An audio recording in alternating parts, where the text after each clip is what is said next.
Majority Report with Sam Seder. The destiny of America is always safer in the hands of the people than in the conference rooms of any elite. Sam Seder. They are unanimous in their hate for me, and I welcome their hatred. We must guard against the acquisition of unwarranted influence, whether sought or unsought, by the military-industrial complex. The Majority Report with Sam Seder. Ever get the feeling you've been cheated?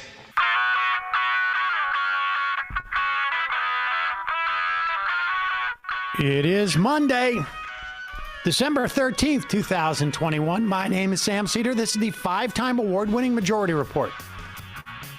We are broadcasting live steps from the industrially ravaged Gowanus Canal in the heartland of America, downtown Brooklyn, USA. On the program today, Elizabeth Samet, professor of English at West Point, author of Looking for the Good War, American Amnesia and the Violent Pursuit of Happiness. Meanwhile, over 60 people dead, 100 unaccounted for in the wake of tornadoes, massive tornadoes in Kentucky. Meanwhile, Democrats are racing to avoid the child tax credit expiration, trying to pay homage to the god of Manchin. New poll, Joe Biden's approval numbers sinking as his administration pledges to restart student loan collections. Mark Meadows on January 5th told the National Guard to stand by to protect Trump supporters tomorrow, that being January 6th. Meanwhile, New York Times reports U.S. military airstrikes killed far more civilians in Syria than reported. California's Governor Newsom, in light of the Texas abortion law, calls for similarly structured legislation from his legislature regarding guns in California. Congratulations, folks. Corporate buybacks hit a record new high in 2021. And in this country, we are closing in on 800,000 deaths. 1 in every 100 U.S. citizens over the age of 65 have died of COVID. All this and more on today's Majority Report. Welcome, ladies and gentlemen. Thanks for joining us at the beginning of this new week as we head in, start the sprint to the end of the year. With me, I feel like I recognize, that's the first time I think I have ever recognized like an outfit you've worn. Oh, well, I mean, that's maybe because I pointed out that Stitch Fix made this. Is that what it is? Yeah, maybe that's why it's stuck in your brain. Or not, I don't know if they make their own stuff, but this is what I got from Stitch Fix. Oh, I don't know what that is. I think it's just like it's a different color palette It's for you. fuzzy, too. Like, it looks, I mean, and Texture thing. There's something about this, too, because Matt commented on it as well. And Matt said, I like that material. I like fuzzy stuff. It is a fuzzy one. It's a... I don't think I've ever heard you like comment on any. That's okay. You know, Matt, he loves fuzzy stuff. Oh, of course, that's what people say. This is the number one thing. You know, when I get, sometimes I get recognized on the street, and one of the first questions people ask me, does Matt really love fuzzy stuff? Oh, yeah, right. And I'm like, yeah. He's now is it the lining of your pants? Lining of my pants is fuzzy today. All right. That's something you've got to, like, I mean, if you're from North Dakota, when it gets cold, we need to talk about that. Where there you are get those jeans pants. that have fuzzy insides. Yep.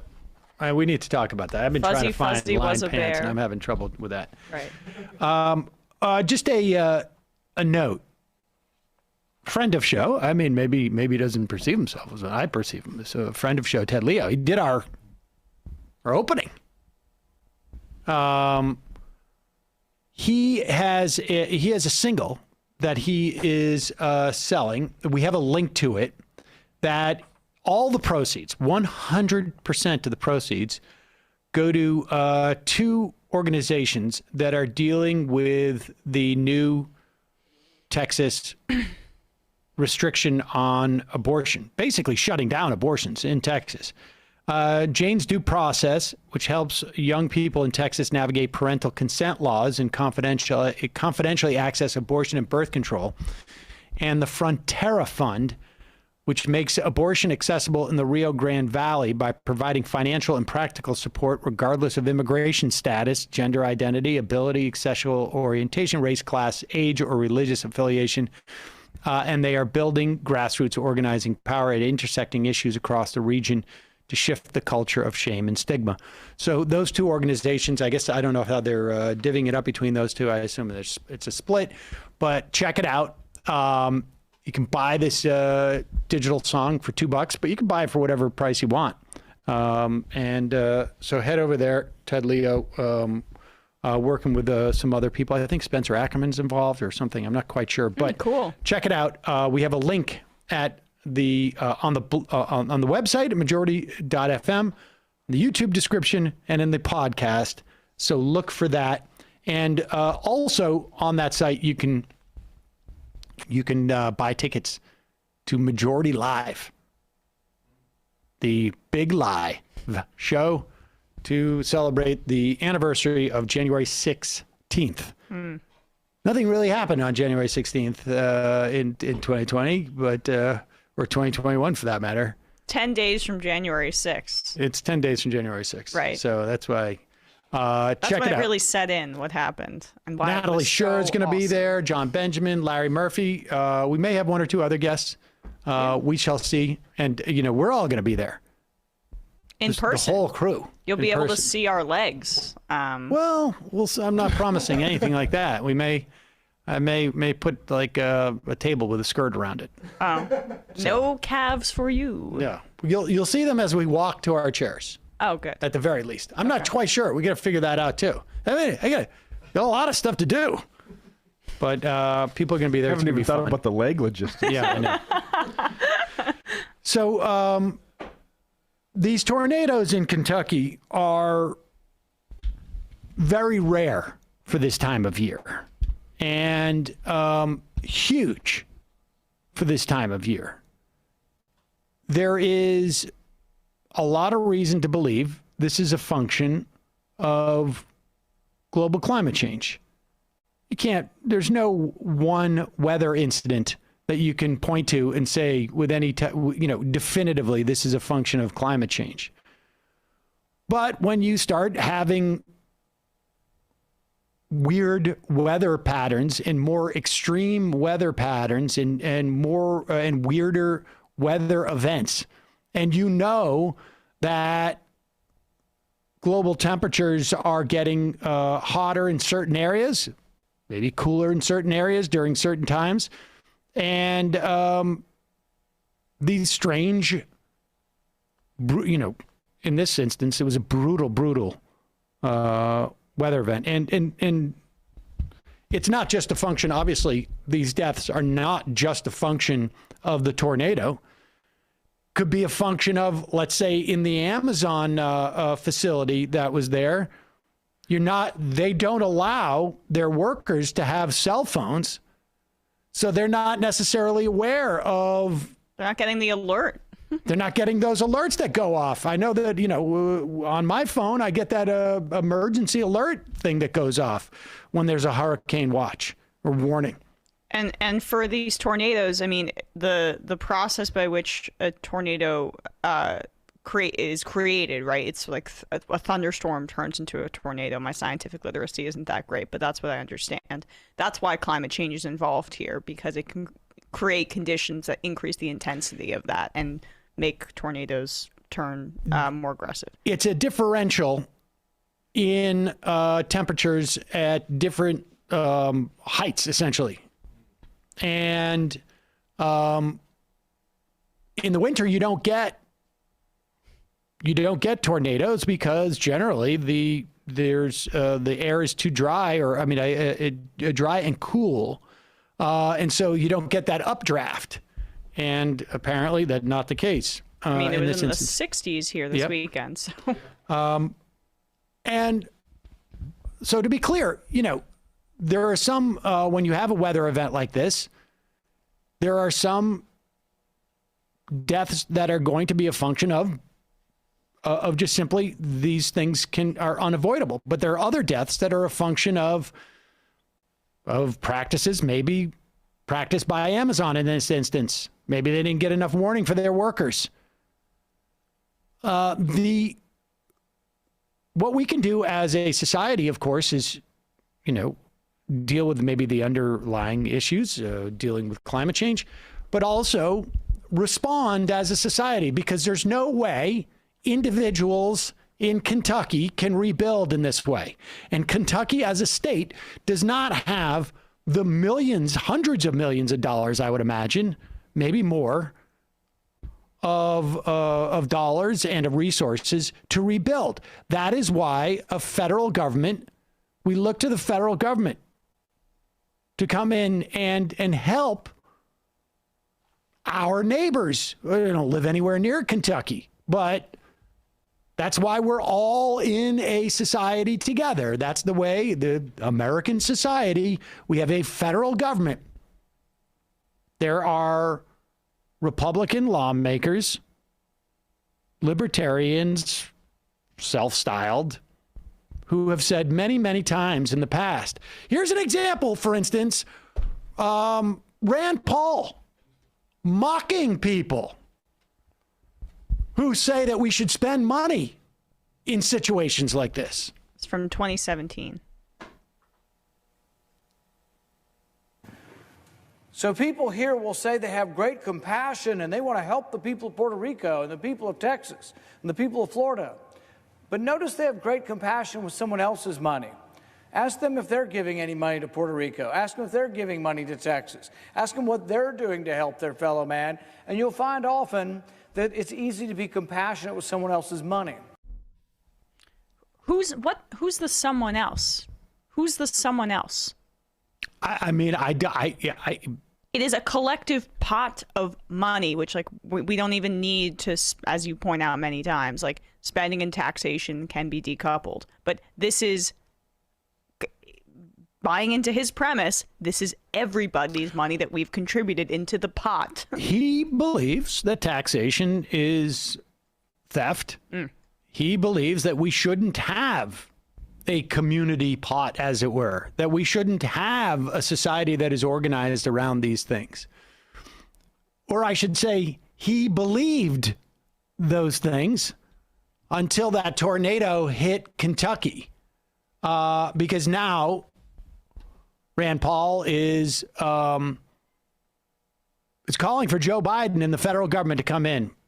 He's calling FEMA. He's bragging about how he's calling FEMA and asking them to come in. Massey, what's his name? Thomas Massey, congressman from Kentucky. Exact same deal. Exact same deal. Put a couple, put that Twitter thread that Rand Paul in the past. Bradley, put that up. All right, well, put up, this is for Massey. I thought you had the Twitter thread for Rand Paul.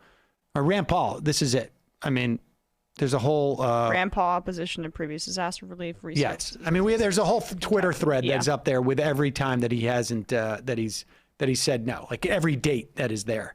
But and Massey, same thing. Hit the Massey one right there.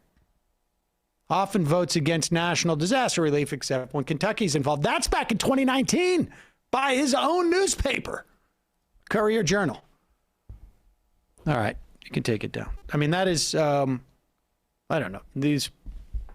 Nobody gets punished for hypocrisy, but it is important to see the lie that is embedded in this libertarian ideology. And it's borne out by the fact that everybody's a libertarian until they need help from the federal government, I guess. Until they need somebody to protect their property rights. Then it's not really other people's money. Or when they need a monopoly of force for their benefit. And by the way, the Amazon facility that was devastated by these tornadoes. Just as an aside, maybe we should be hearing something from Jeff Bezos as opposed to thoughts and prayers for the families. He should be asked why there wasn't proper safety protocols and places for people to go during a storm at his warehouses. They should be in front of Congress. You got to Perhaps Rand Paul could do his, say he wants to stick to his principles and not ask for money from the federal government, which he's doing anyway. He could do something else and hold Jeff Bezos accountable, and Amazon as well, for the fact that there were not the proper protocols in place, and many people died as a result of that.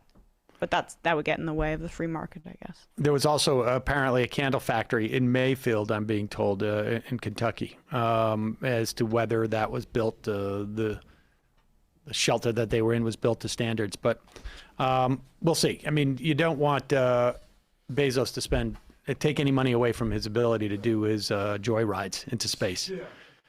All right, a couple of sponsors. When we come back, we'll be talking to Professor Elizabeth Samet, English professor at West Point, author of Looking for the Good War, American Amnesia and the Violent Pursuit of Happiness. Like I say, a couple of sponsors today. Did you know that we had did you know? Stitch Fix today? Yes. No, I didn't know. I didn't know. Well done. But look at that. So last time I wore the sweater, I came into the office and I said, "Oh, do we have Stitch Fix today?" And you said no. I said, "That's unfortunate because this is my new getup." And I was wearing the pants they gave with this outfit, not today though. But now, and I'm almost fully head to toe in Stitch Fix right now, by the way. Right now, Bradley. What is going on? Shirt and pants. All right. Well, let me get into the copy, for God's sakes. The whole point of Stitch Fix is you can develop your style. There you go. Or you can shift your style. With Stitch Fix Freestyle, it's a shop that evolves alongside with your taste. Your closet is going to scream "so you" without actually, of course, screaming. It's a metaphor. That's good. I don't want a screaming closet. Introducing Stitch Fix Freestyle. It is a shop built just for you. Stitch Fix Freestyle is your trusted style destination where you can discover and instantly buy curated items based on your style, likes, and lifestyle. You do a thumbs up, thumbs down type of thing. They send you, you just click through a bunch of different styles. I like this. I don't like that. I like this. I don't like that. And then they start to you get a sense of what your style is. And doesn't matter whether you're looking for a brand that you love already or you want to try a new one. At Stitch Fix Freestyle, you can shop a range of over 1,000 brands that are personalized to your size and your fit. Styles for workouts, workwear, for lounging around the house, or for a night out on the town. Stitch Fix Freestyle has clothes for any occasion. And there's no subscription required. They offer free shipping. They offer free returns. They offer free exchanges. And it's super, super easy. Very easy. That is always the thing that scares me about buying stuff. Mm-hmm.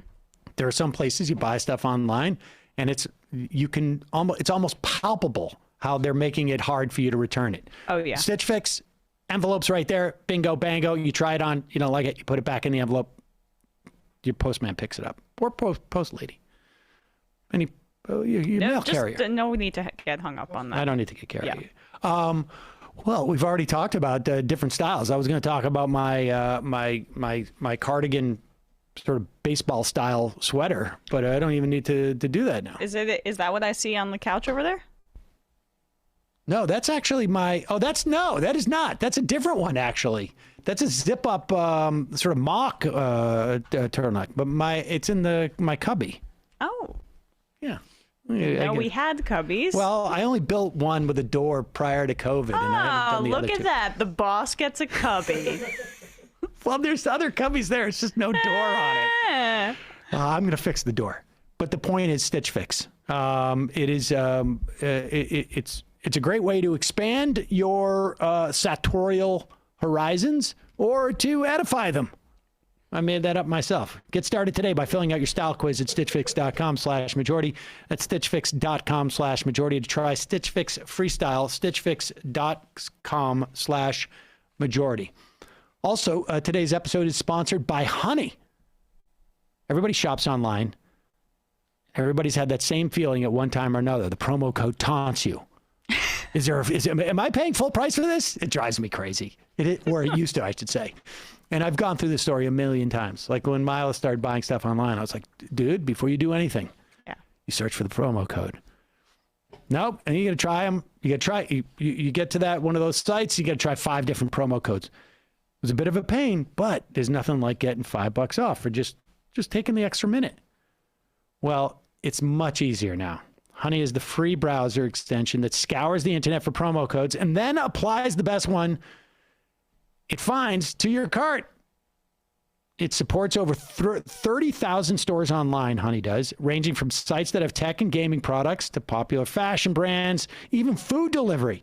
So here's how it works. You're shopping on one of your favorite sites. When you check out, the Honey button drops down automatically. All you have to do is click Apply Coupons. It cycles through all the possible coupons.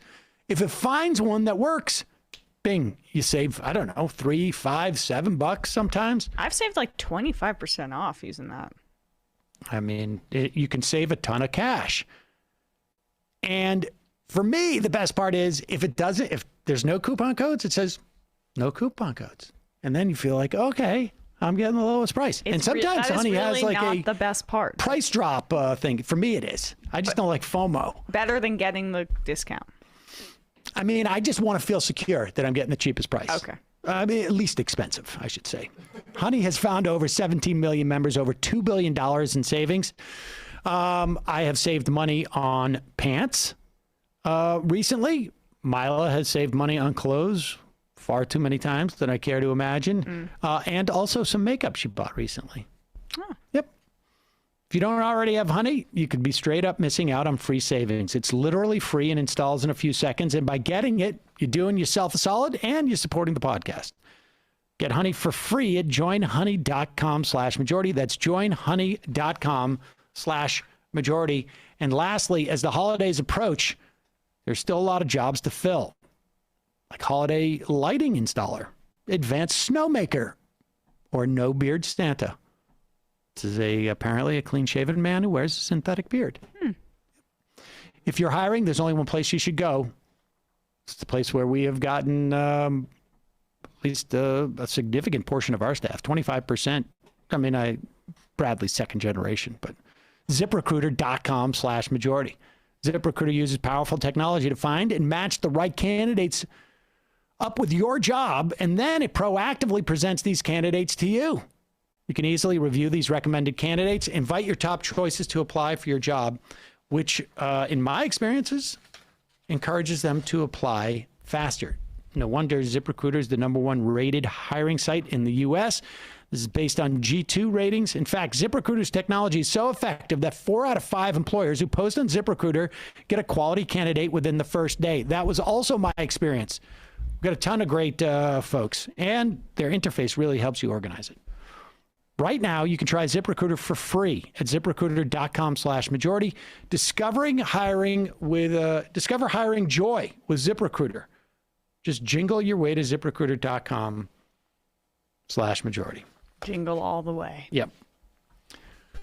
Okay. Want to welcome to the program Professor Elizabeth Samet. She's professor of English at West Point, author of Looking for the Good War, American Amnesia, and the Violent Pursuit of Happiness. And we should say the views of Elizabeth Samet expressed here do not reflect official policy or position of the Department of Army, the Department of Defense, or the U.S. government, which apparently we've got to say because you're employed at West Point. And frankly, based upon the book, I'm not surprised. But Professor, welcome to the program. I'm here with Emma Vigeland. Thank you so much. I'm glad to be here with you both.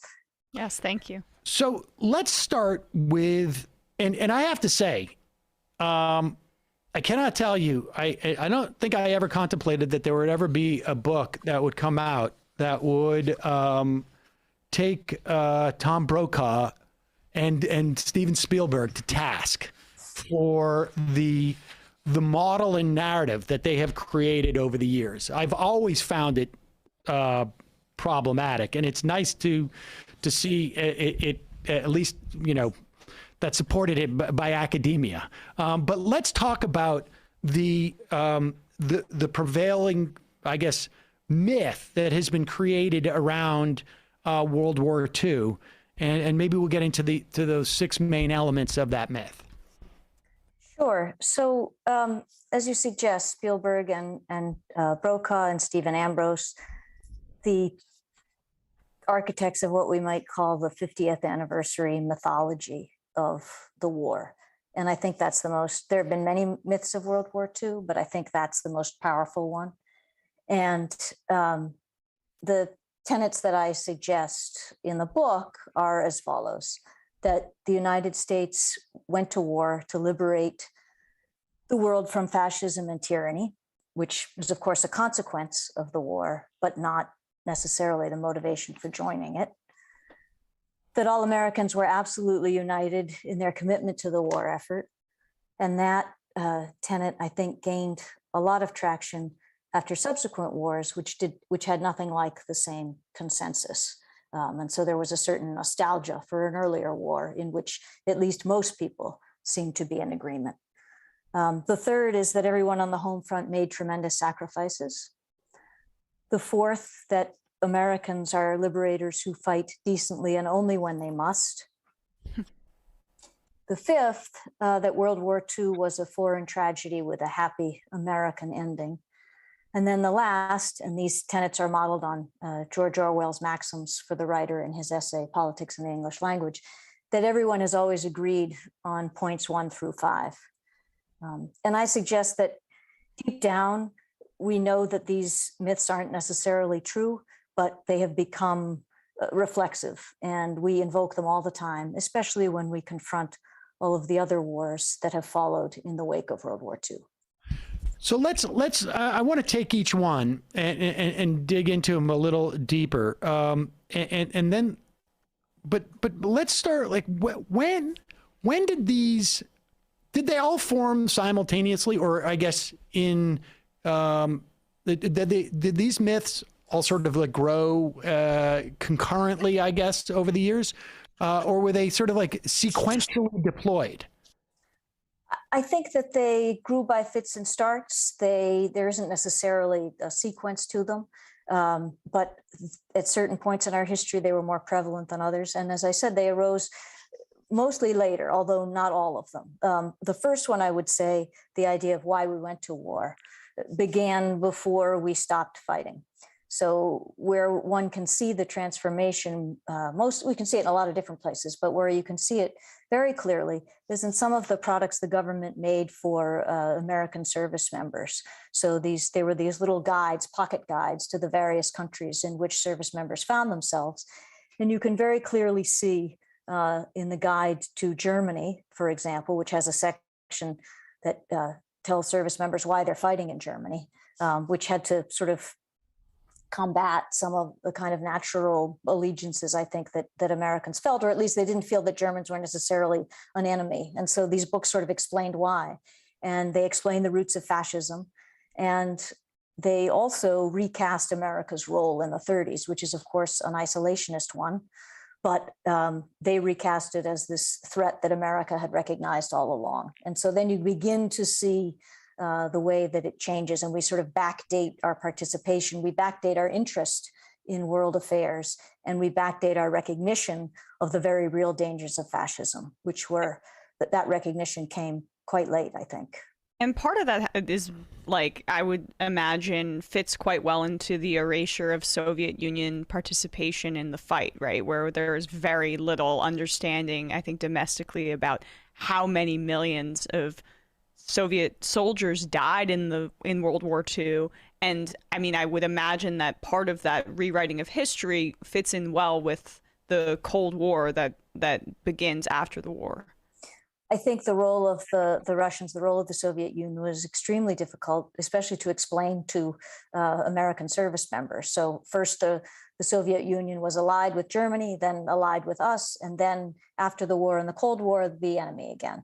And so I think that became a particularly difficult, thorny problem. And parts of this myth did succeed in erasing that as well.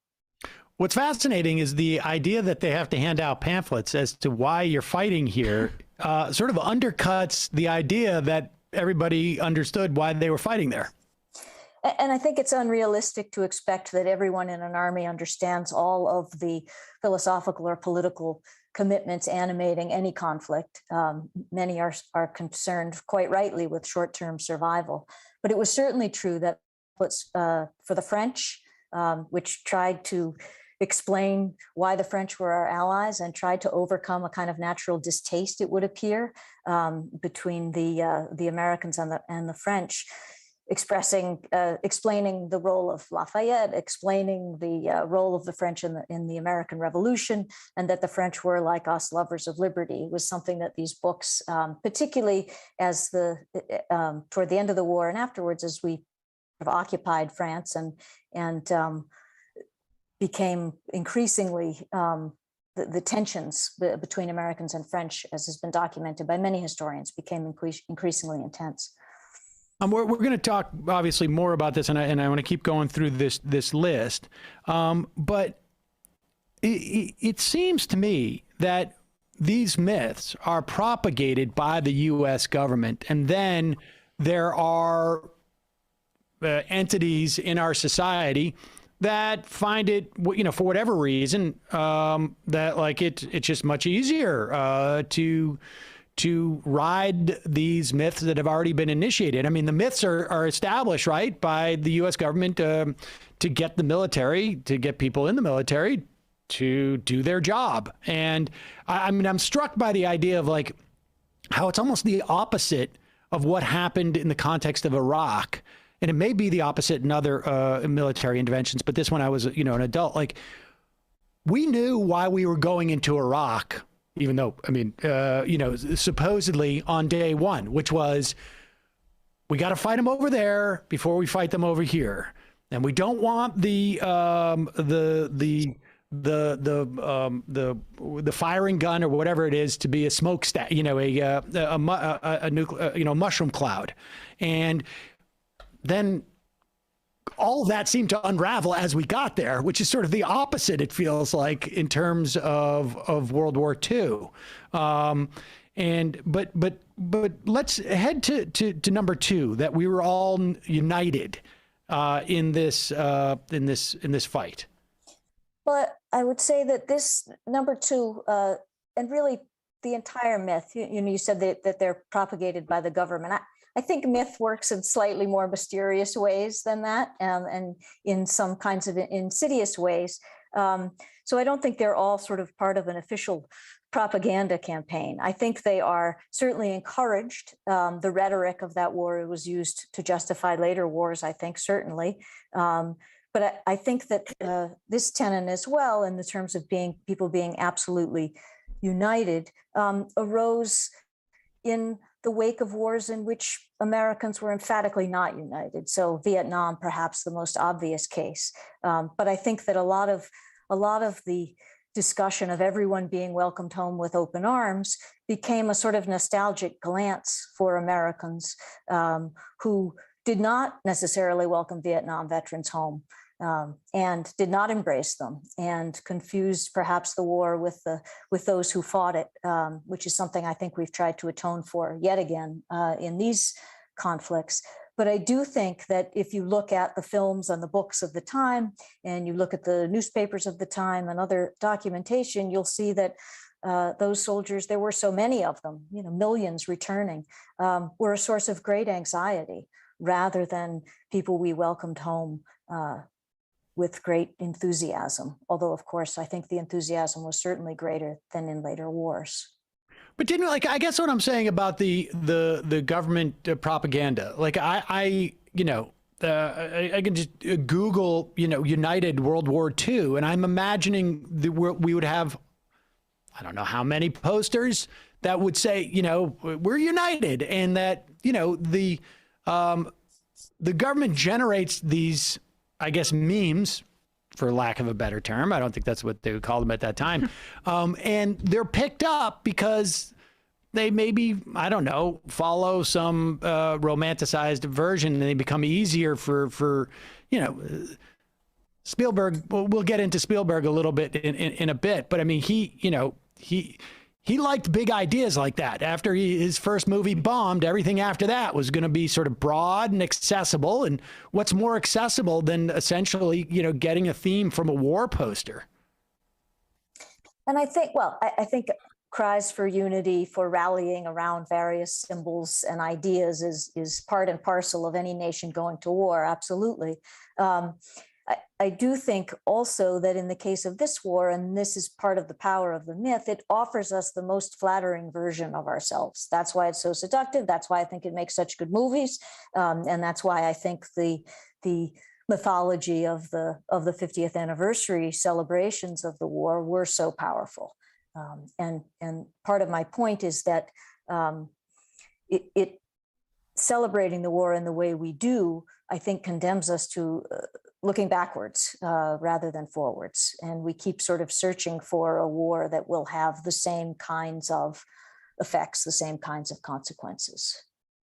Let's talk about number 3, the home front sacrifices. That feels like, us trying to sort of make us feel like, well, yeah, the British had to go underground because of bombings, and Germany, well, we firebombed a lot of cities, and the Russians lost millions of lives, but people had to go into factories here. I mean, there sort of feels like there's a little bit of insecurity involved in that one too. Well, we, of course, have had the great good fortune of not having a war on our home soil since the Civil War. And so there is certainly a sense in which, when we look at the sacrifices of the British, as you suggest, are seem too pale in comparison. In many ways, the war, of course, brought America back to work. People made and had more money than they'd ever had in their lives. And so that feeling of prosperity coexisted, I think, uneasily with the idea of sacrifice. There were, of course, official sacrifices of rationing and other things, but I don't think that everyone sacrificed to the degree that we remember it as we do now. And that we were going to be treated as liberators. Tell us about that one. So I think one of the great consequences of World War II was, of course, the liberation of Europe from the tyrannies of fascism. And I think that that's, not up for debate. This is not an argument. My book is not an argument that our participation was either unnecessary or unjustified. I think it was belated. And I think it was not for the reasons that we later attributed it necessarily. But we did undeniably achieve that liberation in Europe. And as I said, that gave us, I think, the most flattering view of ourselves. And yet the consequence of that subsequently seemed to have given to our ideas of American violence a kind of exceptionalism that whenever employed elsewhere in the world, unlike the military force of other nations, it would inevitably lead to a similar conclusion. And of course, we've seen the many ways in which that has not played out. But the rhetoric of liberation is almost always employed when we do decide to use military force around the world. Well, that's when you said, just to quickly interject, that we will be greeted as liberators kind of concept, that is directly copy and pasted into the Iraq War, the most, consequential conflict that we've engaged in since, maybe not since Vietnam, right? Right, and we seem to have this perpetual capacity for being surprised when we're not greeted as liberators. Right. And that too owes to the World War II mythology. This notion of foreign tragedy, but a happy end, that is an American one. I mean, that seems also sort of built into this notion of trying to, that when we engage in a war, it is sort of fundamentally different than when other countries engage in a war. I think that, yes, that too is part of our exceptionalist idea, which of course far predates World War II, but gathered a lot of momentum from it. And it's Reinhold Niebuhr who, after the war and the irony of American history, suggested that Americans sort of thought of tragedy as a kind of European problem, that it was something not associated with them. And I think we do have a kind of reluctance to view the world as anything but comic in that richer sense, not the humor sense, but in that sense of having happy endings. And so we want to put them on all of our stories, and that does not always work out.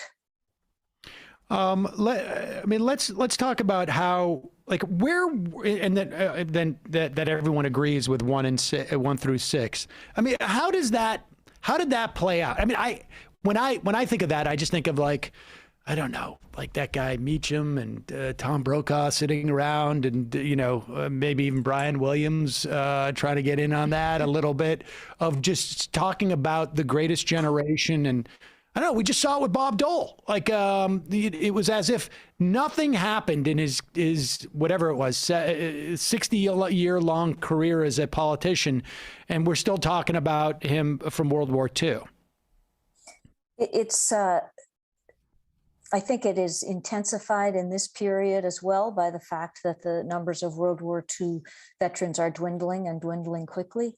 And I think that's often in the news. And I think that makes this intense identification with this earlier time even more urgent. But it is true, it seems as if that singular event eclipses the rest of someone's career in moments like that. I mean, but let's talk about, like, how, what it is, where this myth grew, I guess, because was it growing, when we talk about Spielberg, or we talk about Tom Brokaw, we're talking about it almost like in the 50th anniversary of the war. Like, what happened in the interim, and is this, and I guess how much of it is also a function of, like, the baby boomers?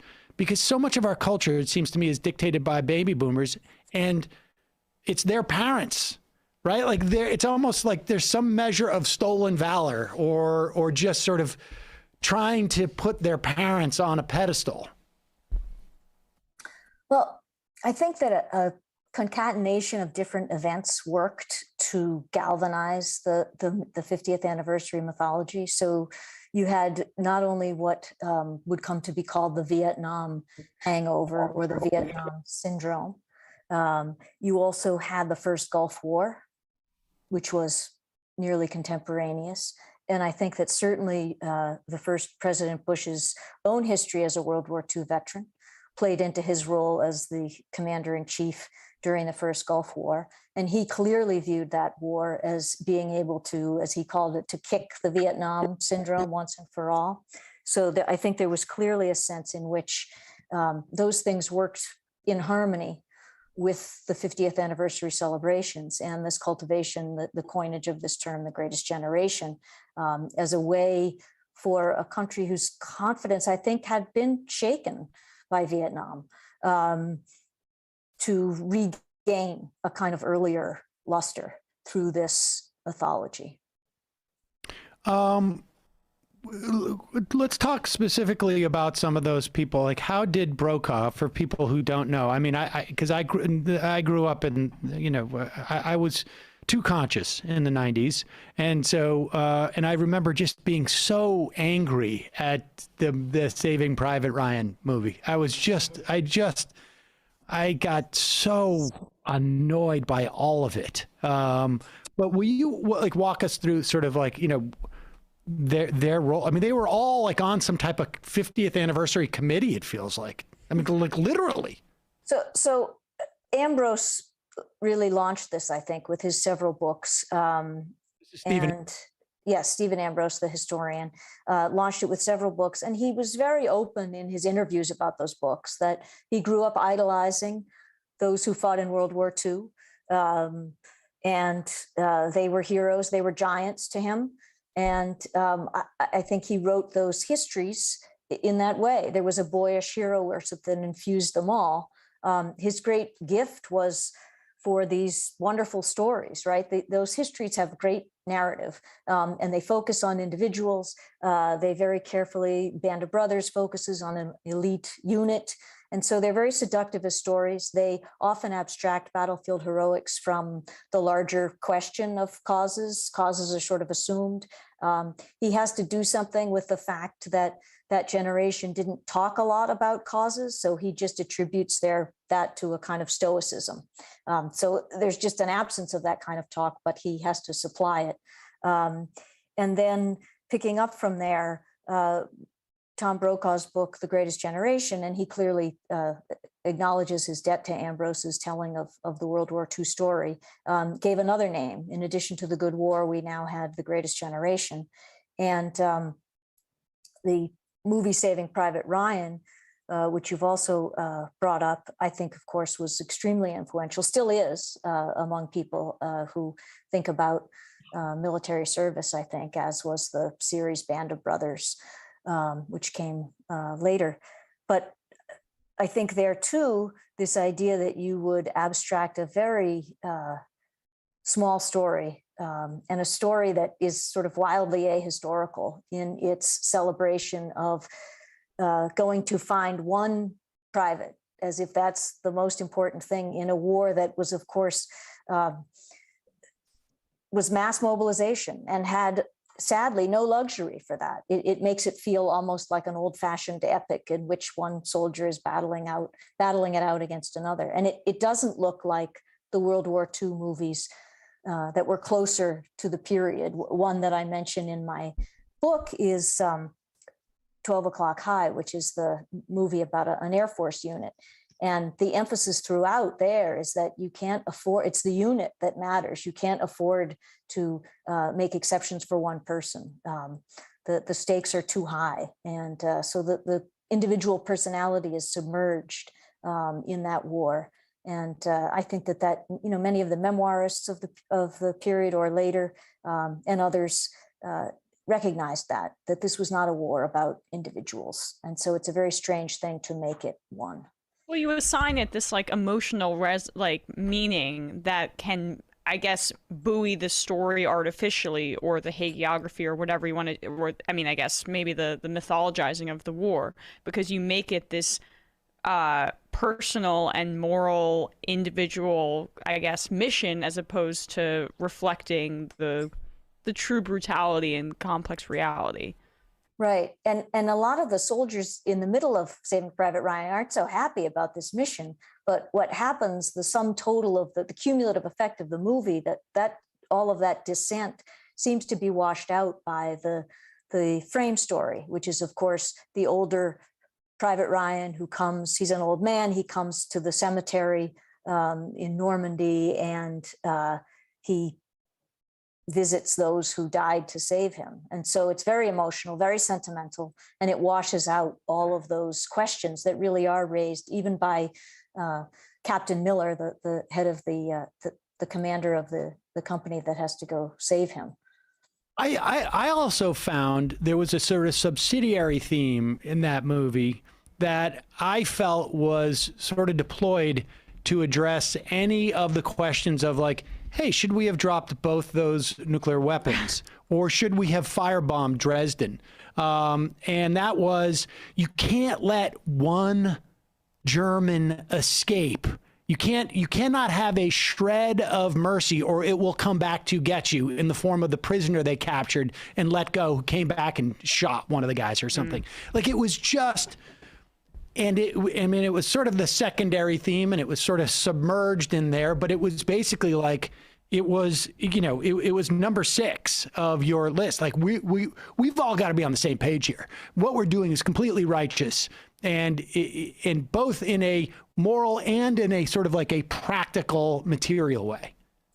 And I think its focus, you mentioned the atomic bombs, these stories are for the most part in the European theater. And I think that's for a reason, because it's a lot harder to wrestle with the Pacific theater.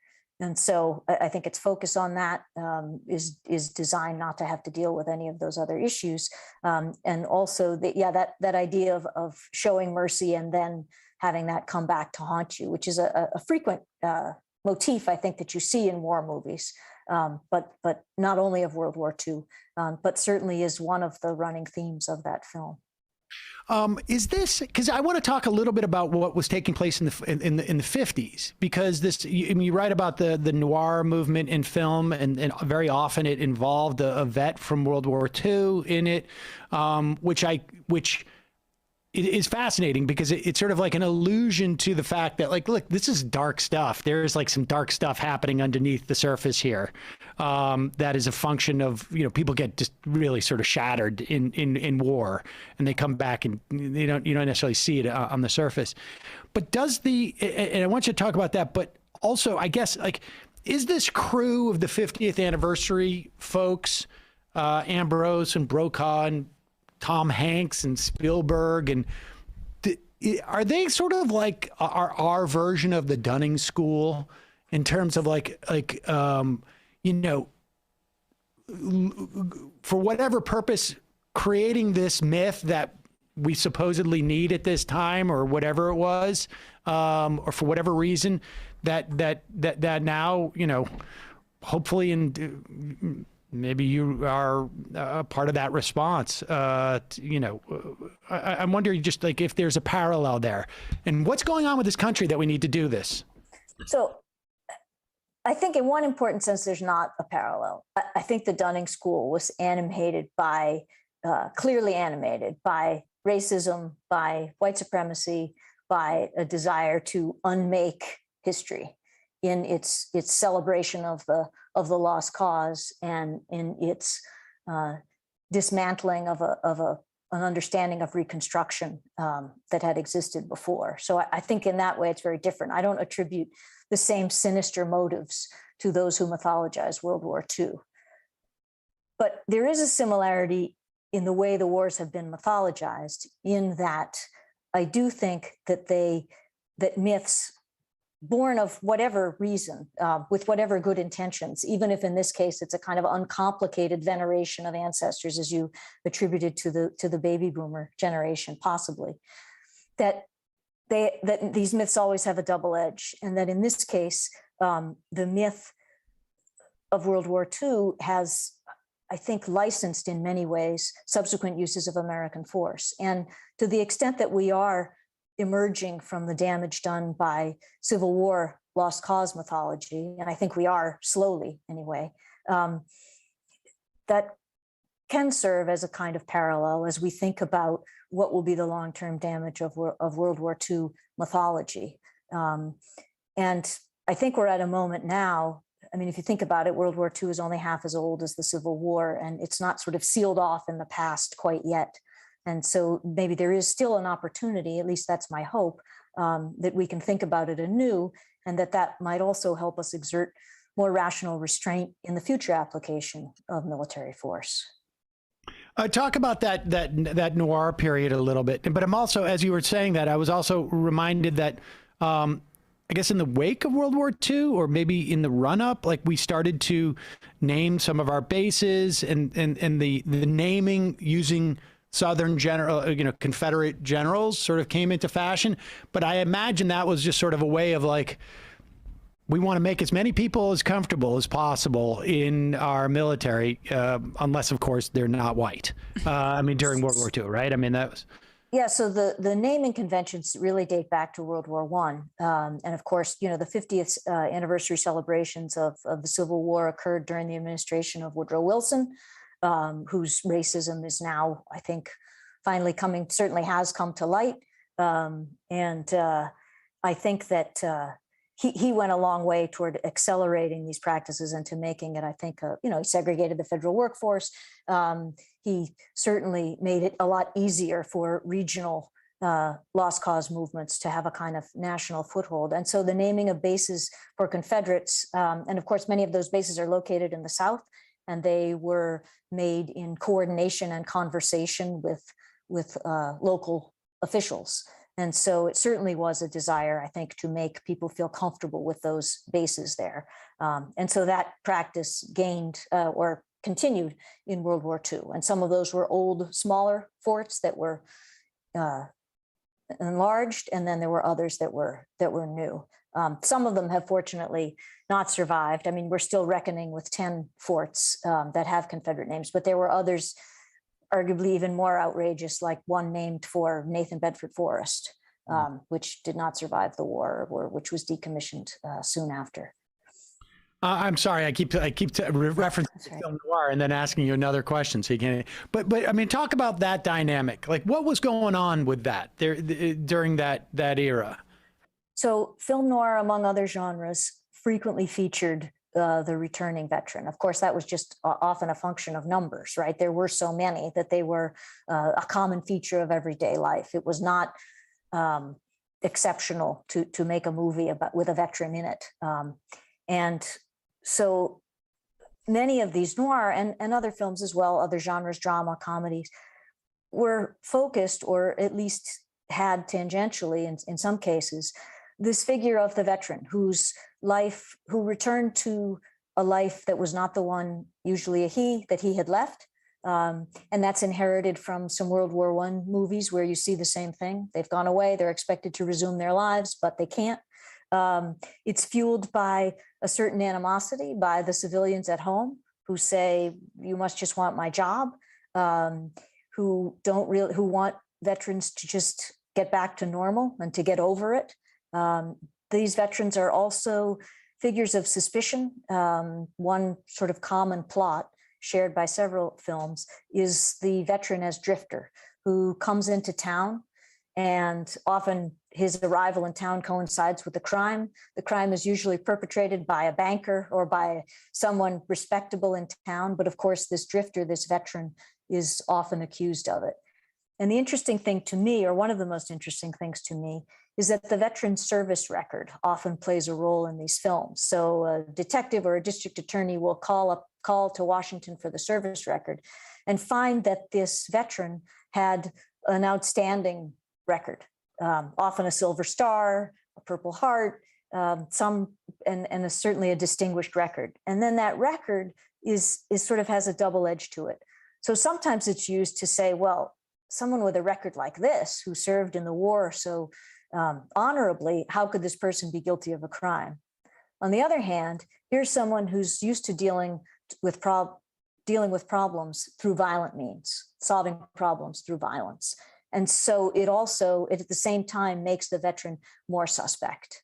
And so this becomes he's a polarizing figure. He also becomes a figure that people would rather not look at because they remind him of unpleasant times and of instability. Was that a reflection of like a little bit more of a sort of unmythified or unvarnished look at, I mean, was that a way of expressing the sort of at least ambiguity of the experience of war that somehow just we ended up getting rid of because we needed the sort of the more sanitized version as we moved on as a country?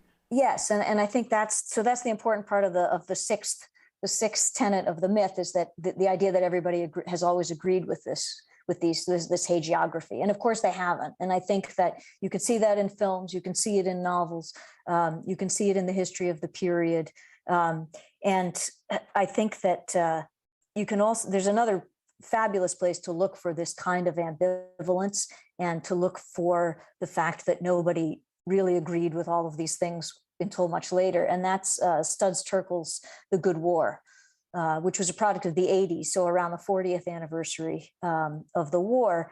And Terkel, as you know, this was his great genius, right, was assembling all of these collections, these interviews, and they don't make sense. They don't give you, this was the way it was. They instead give you this, just many different voices, many different perspectives, all colliding and contradicting one another. Sometimes even one person's testimony contradicts itself. But throughout that seems to me to be a much more positive, a much more frankly American way of remembrance, of remembering war, of remembering the very different elements of the legacy. So I guess lastly, I mean, do we, for this, I mean, and this, I feel like the greatest generation has been sort of, you know, weaponized in so many different ways in our society. And, you know, we talked about it in the context of in the run up to the Iraq War. I imagine it also functions as a in a really difficult way for vets of the Iraq War, of Vietnam, of the Korean War. I mean, you're not the greatest generation, that's, despite the fact that you more than likely went through just as similar type of horrors and maybe had to do horrible things, but you're not the greatest generation. You're substandard on some level. Do we need to wait until a generation or two passes before there can be a full reckoning and a corrective of this? I mean, I would imagine at one point vets of later wars would be like, that myth of, I don't know, our older brother or whatever it was, like, is not helpful for us, in addition to being thoroughly untrue, and not helpful as a country in terms of like deciding where we go next. I think with the particular connection to soldiers today and how does that idea of the greatest generation complicate how we deal with soldiers today? Probably, because it suggests that in this earlier war, it was a lot, a lot less complicated, right? To mythologize the soldier or to think of the soldier as doing great things. These wars have been nothing like that clear to us. We also, however, respond to soldiers today with a very strange kind of, an enthusiasm followed by a sense of relief that we don't have to deal with them anymore. The thank you for your service motif is one of those things for me, that people feel they need to atone for Vietnam, but they also don't want to spend too much time thinking about what soldiers do. And so then they move on. And I think that's sort of been our response to this war. We were encouraged not to pay too much attention to it, right? The old go shopping idea to these wars. But on the other hand, no images of returning caskets, et cetera, et cetera. Right. Well, it's fascinating. The book is The Good War, American Amnesia, and the Violent Pursuit of Happiness. Elizabeth Samet. We will put a link to that at majority.fm. Thank you so much for your time today. I really appreciate it. Thank you. I enjoyed joining you. Thanks so much. All right, folks. Going to head into the fun half of the program. It occurs to me just how much, as a society, we rely on like cognitive dissonance about not just like war violence, but I was reminded with her final comment and yours as well on the coronavirus pandemic. We thank essential workers for their service, basically. Right. And then yet, F you when it comes for a raise. Yeah. F you when it comes for a raise. F you when it comes for not us, but the general population doing any mitigating efforts on COVID. Right. We understand that our healthcare workers are overworked and that they're in like dire straits right now, but we don't want to think about too hard what they have to deal with on a daily basis. Recognition, not compensation. Yeah. In fact, when it comes to COVID, it's externalizing the costs, right? It's like, I'm not going to wear a mask when I go inside. It's going to give me, it's going to give me a rash. But if our hospitals fill up, then just, we're externalizing that inconvenience. Enough people sort of shed that inconvenience. It ends up being like, a nurse or a doctor who's been working nonstop for 2 years. But and then when it comes to war, the inconvenient thing is to examine your relationship with like nationalism. I'm just so glad to have, like, in writing, someone criticize that Steven Spielberg and Tom Brokaw. Yeah. I knew a girl in college whose dad was a Iraq War vet, and they were huge about Band of Brothers and Saving Private Ryan and all that stuff. I mean, of course. Did you end up seeing any of the like equivalent movies coming out of the War on Terror? The one with Mark Wahlberg. No, I missed a lot of those. Yeah, I mean, I saw them out of curiosity, but Zero Dark 30 is infamously a propaganda outfit for the CIA, which basically said that torture worked. But then there was the other one that I'm totally blanking on. Anyway, It's interesting that Act of Valor, right? Right. I don't know. Or the Hurt Locker was the other. Lone yeah. Survivor is what I'm thinking of. Lone Survivor. But American Sniper was also a huge propaganda movie. Anyway. There's a thing with wars where like the Civil War eventually like grew more and more to be about slavery. World War II becomes like the good reasons for being there are the ones needed to popularly mobilize people.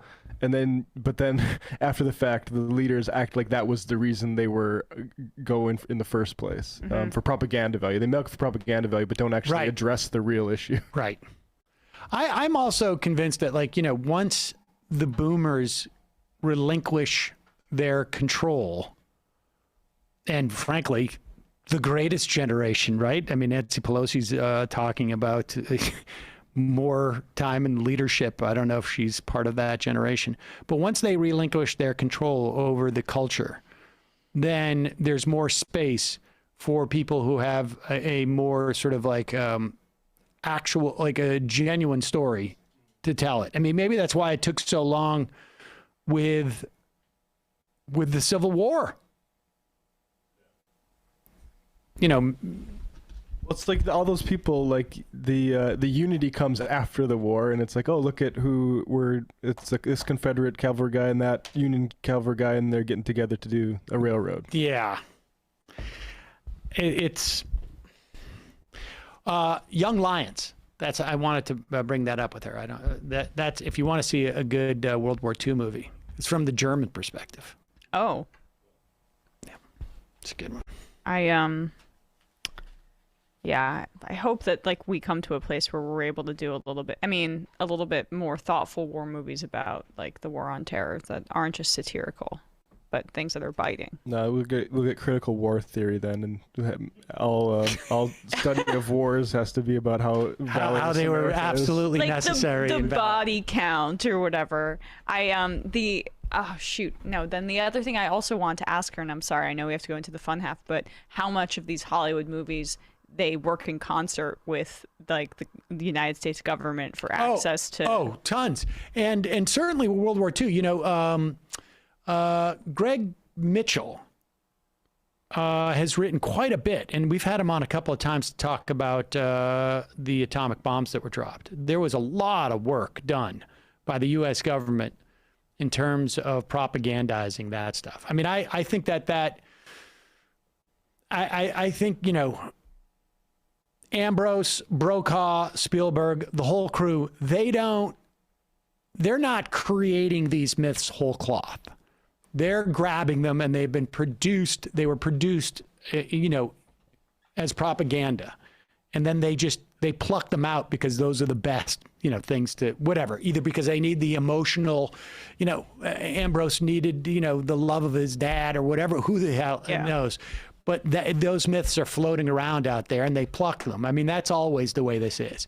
And they are, simple enough that they have legs within the context of our society. But we're going to head into the fun half, as you say, Emma. Mm. And just a reminder, you can support this program by becoming a member at jointhemajorityreport.com. When you do, an angel gets their wings, and you support the free half. Can't make that claim without backing it up factually, but I want proof definitively that an angel doesn't get their wings every time we get a member. Counter. Can anybody provide that? I'll start a Twitter thread where anybody who can provide documented evidence that an angel does not get their wings every time somebody becomes a member, I will highlight that. I will retweet it. JoinTheMajorityReport.com. So an angel gets their wings. Also, JustCoffee.coop. Fair trade coffee, tea, or chocolate. Use the coupon code Majority, get 10% off. Check that out. What else did I want to say? That's it. Matt, what's happening in the Matt Leckian media universe? For Left Reckoning patrons, David Griscom and I started Vladimir Lenin reading group talking about principles of Marxism, and we're going to do another one on his letters to American workers this weekend. I'll be on the Green Corn Rebellion show talking with Gregory from Oklahoma tonight. I don't know if that's going to go up live, but look forward to that on the Green Corn Rebellion show. Oh, exciting. Greg from Oklahoma. All right, folks. See you in the fun half. 646-257-3920. You are in for it. All right, folks. 646-257-3920. See you in the fun half. Are you ready?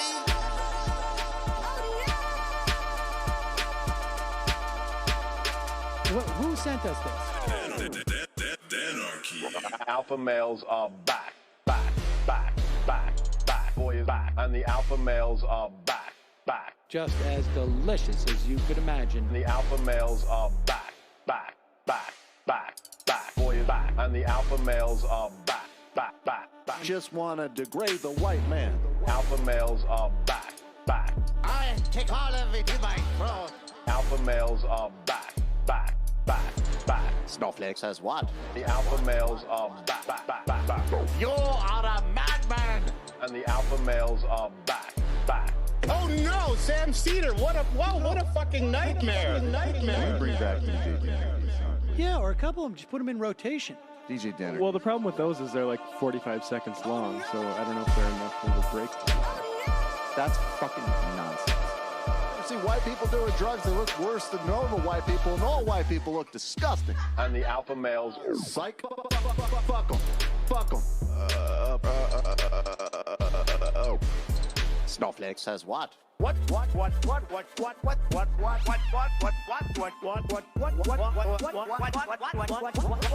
Snowflake says what? A hell of a lot of bank. Okay, I'm making stupid money. Hell of a lot of bank. A hell of a lot of bank. All lives matter. Have you tried doing an impression on a college campus? I think that there's no reason why reasonable people across the divide can't all agree with this. Psych. And the alpha males are back. And the Africans are black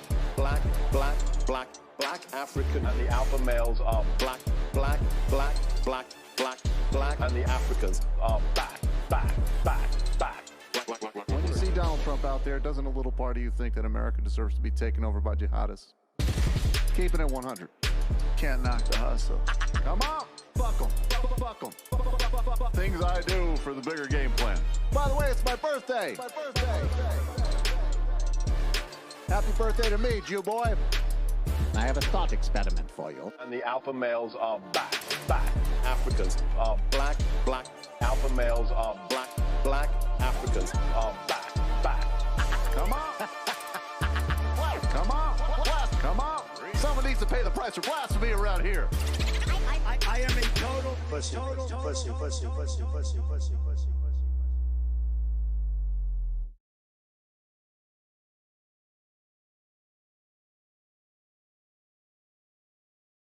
That's right. And the phone lines are now open, ladies and gentlemen. 646-257-3920. It is off to the races as people begin to populate our phone lines. Of course, you can IM the show by picking up the app, majorityapp.com. Completely free. Check out our merch, shop.majorityreportradio.com. I don't know where I saw this today. Well, there was one piece I saw, and I read it because I was a little bit skeptical. Because you see these pieces, and it's like, I voted for Biden, and I thought he was going to get rid of all student debt.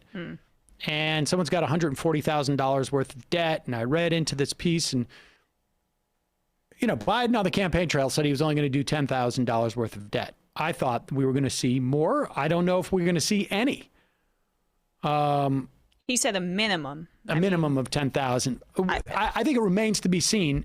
It's hard for me to imagine that he's going to do anything unilateral until this Build Back Better bill is resolved in one way or another. But the amazing thing that I saw from that article was that she has it was $130,000 worth of debt. And I was like, wow, what kind of, where was she? She like a doctor or what? Her initial debt was $40,000. $40,000. This is debt owed to the U.S. government. Like, why are we in the business of making money off of having an educated populace? It doesn't make any sense. Well, because we're already in the business of it, and getting rid of that kind of cash flow might not be exactly what. I mean, the government gets the money on the one side, and the businesses get the tax cuts on the other. And the client workforce that needs to go work for them to pay off their giant student loans. Right. I mean, it's just, I guess I was asking the naive version of that question. Like, isn't it insane? Yeah. Here is Jen Psaki.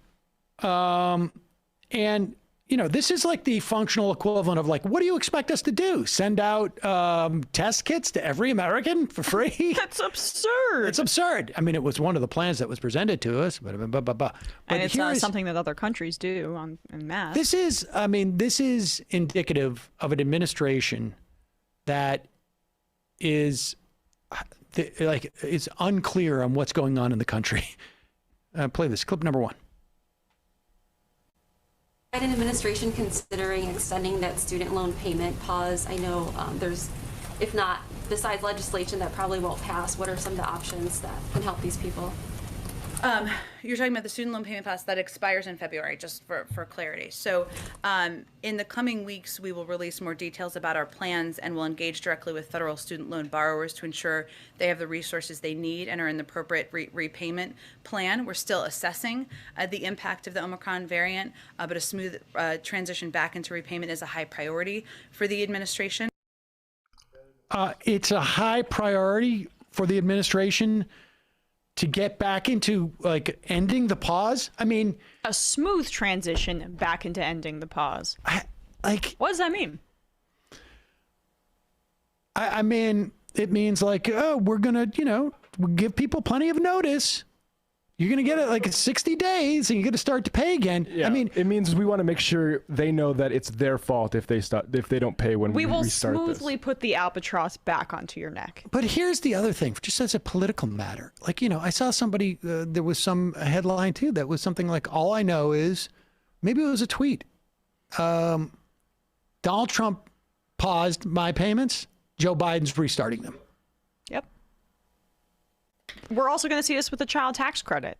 Say they're unable to get a vote on Build Back Better before Christmas. Okay, we could see the expiration. Now, just to be clear, what's going to happen with the child tax credit?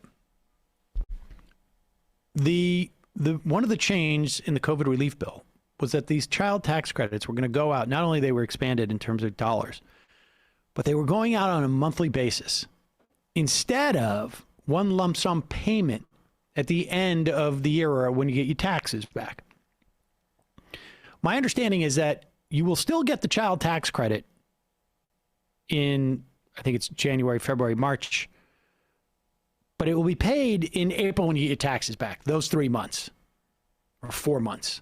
And then it goes back down to normal times.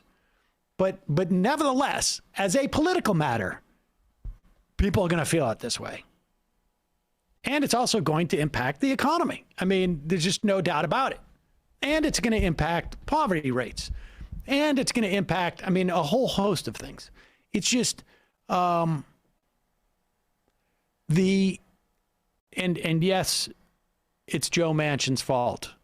But it is also the fault of the Democratic leadership who was aware of Joe Manchin, who was aware of the hidden document that Chuck Schumer had in terms of what number he would look at, and allowed for negotiations with Republicans, allowed for the Sinema Portman bill to move forward and not include certain must-haves or whatever it is. This was so poorly handled by the administration. It's just sheer incompetence.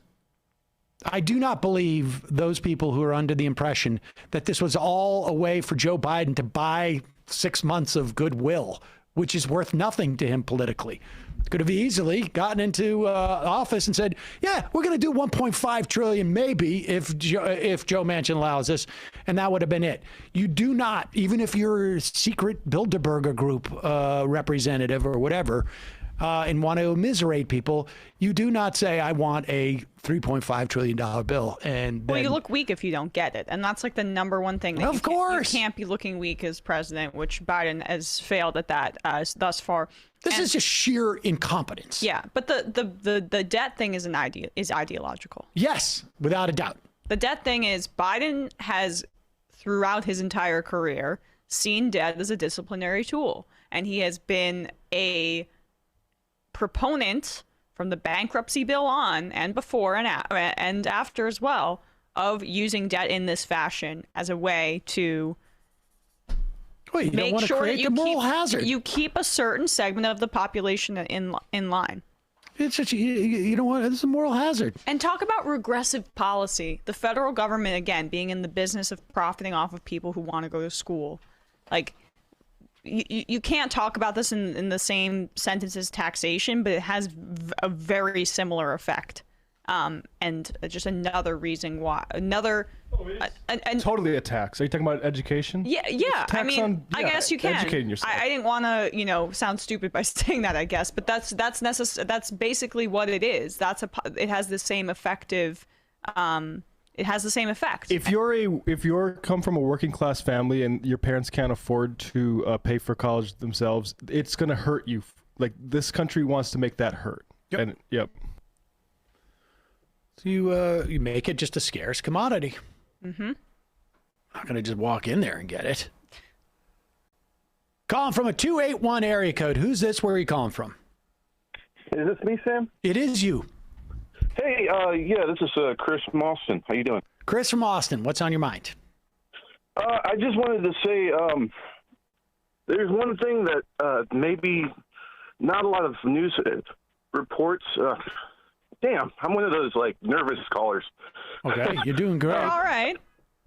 Anyways, I just want to say one thing that Biden did do right was when he came out with that stimulus package when he got voted in office.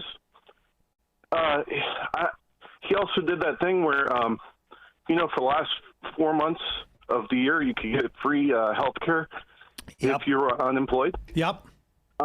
And I found out after I've probably been type 2 diabetes for about 10 years or 5 years. Wait, okay. And I found out, and I was at 500 glucose level when I should have been at 100.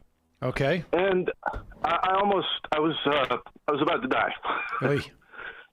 Yeah. So I just want to put this out there that if anybody when Obama came out with this plan and he originally I tried it the first month that it came out and it was $200 and it cost me $50 to go to the doctor still, and I'm in Texas, and there was no government subsidies. I found out this month that I can pay for a good plan for about $100 a month, and it pays for the insulin. It almost covers it on the ACA.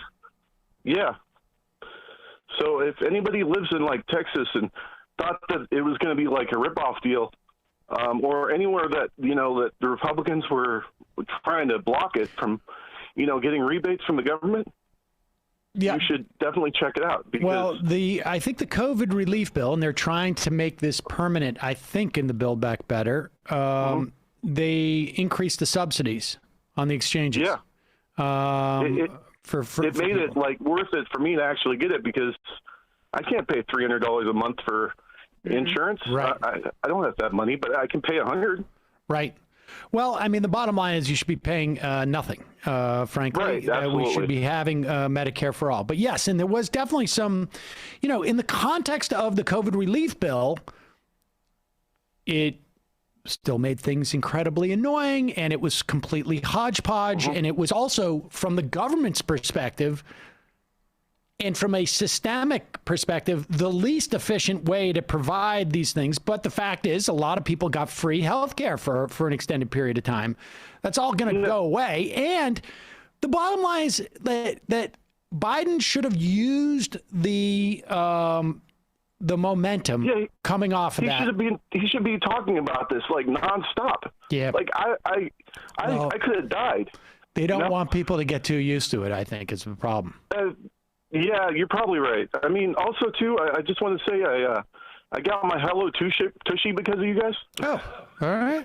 And it's awesome. It's like a little squirter for your bum. Well, that's exactly. That's actually literally like what it is. Yeah. Yeah.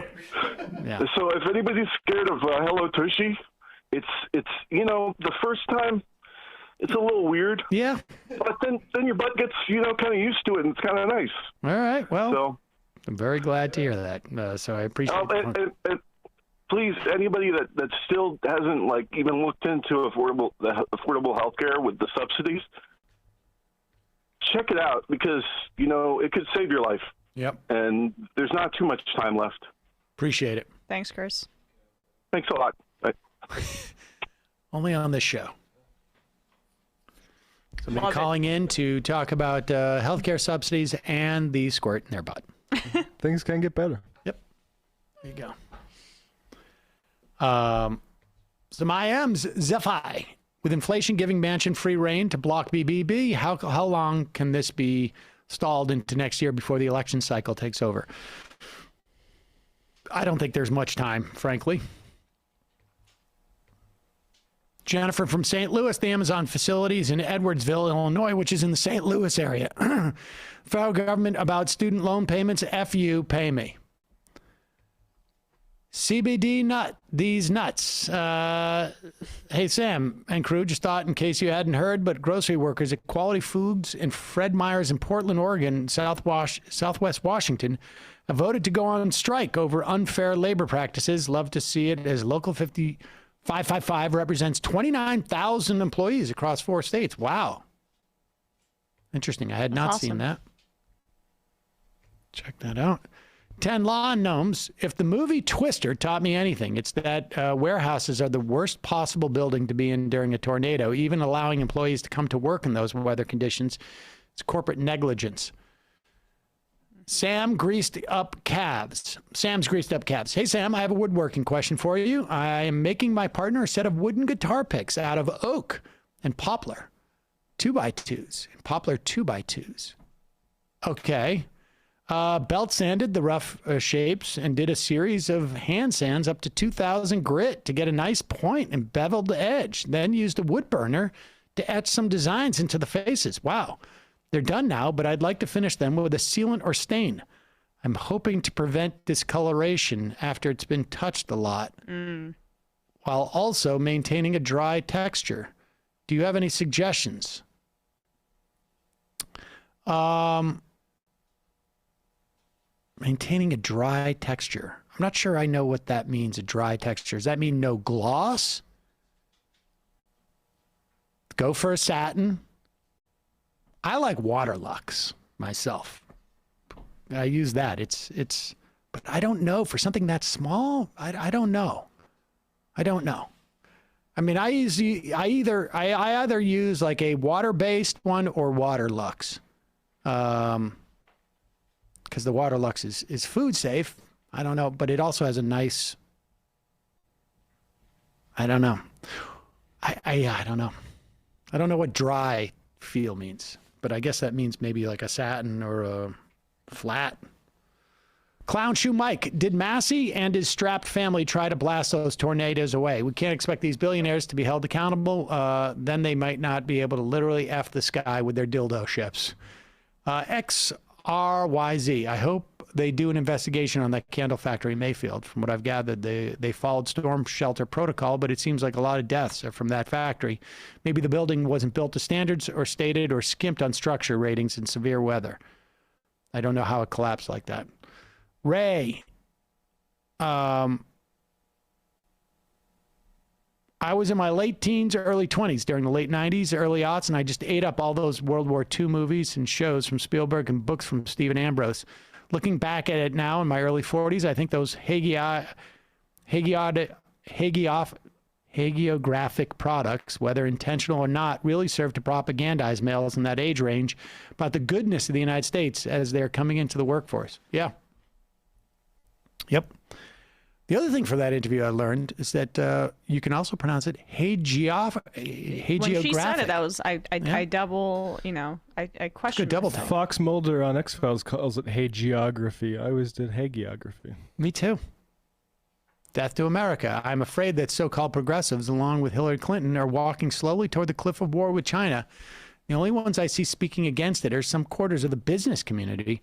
When progressives realize what's going on, it could be too late to stop it, and we could all die. Would you have someone like Brian Barelick or Daniel Dumbrill on to talk about this? Have you heard of those people? I haven't. I did a great interview a few months ago on this concept for the Peacock show. And I think I also submitted that interview for Ring of Fire, so people can listen to an episode on that. Berletic. Daniel Dumbrill. Dumbrill. Will you take those down, Bradley? Berletic. Dumbrill. Alon's Pungent Musk. Sam just lost some ticket sales by saying he won't do his famous calf dance. There's also an Amazon warehouse in Edwards, Illinois that burned down after being hit by tornadoes we had in this area too. That one hasn't hit national news though, because only 6 confirmed dead so far, and Kentucky was much worse. Nerd Cheetah, in the Friday Digby conversation, you both noted the silliness of Dems saying things like, oh, here we go. I don't know why I read this, but here we go. And you said that Democrats need to get voters to the ballot box. Give them a reason. You got to show them, I think you said. I hope you didn't mean Democrats need to earn the votes they want because you had a real bug up your 2019 run-up ass when callers suggested that Dems need to earn votes idea. Oh, my God. First of all, that entire run-up, I was saying that it is the party's responsibility and nothing that we can actually do is going to turn out votes. So I don't feel like we have I don't really understand what the issue is. I think the problem is the inability to say I think Biden sucks and I think he's absolute vampire. And I frankly he's I think basically slave drivers. I think the type of the crunching poverty that America has. But you got to say that's better than what the Republicans would be doing if Trump was in office. It's just. And let's also be clear here. Do you not understand that when we say voters, okay, there's not one profile of voters. If you are listening to this show, you are in the 0.001% of the population that has certain awareness of politics, just by the very nature that you want to actually listen to this stuff on a daily basis. The highest rated right-wing show in the nation gets 1% of the population. I mean, so there's a difference between saying that you've got to go out and get voters who just don't understand the implications of politics, and people like yourself who spend their days IMing the show. You are theoretically should be more sophisticated as to what's going on. So yes, you need to show voters that something is bad. Because when we're talking about this, we're talking about voters who don't follow politics with any type of regularity, who only see the third or fourth iteration or reflection of what's going on. Now, you may disagree with the idea that people storming the Capitol is problematic, or politicians,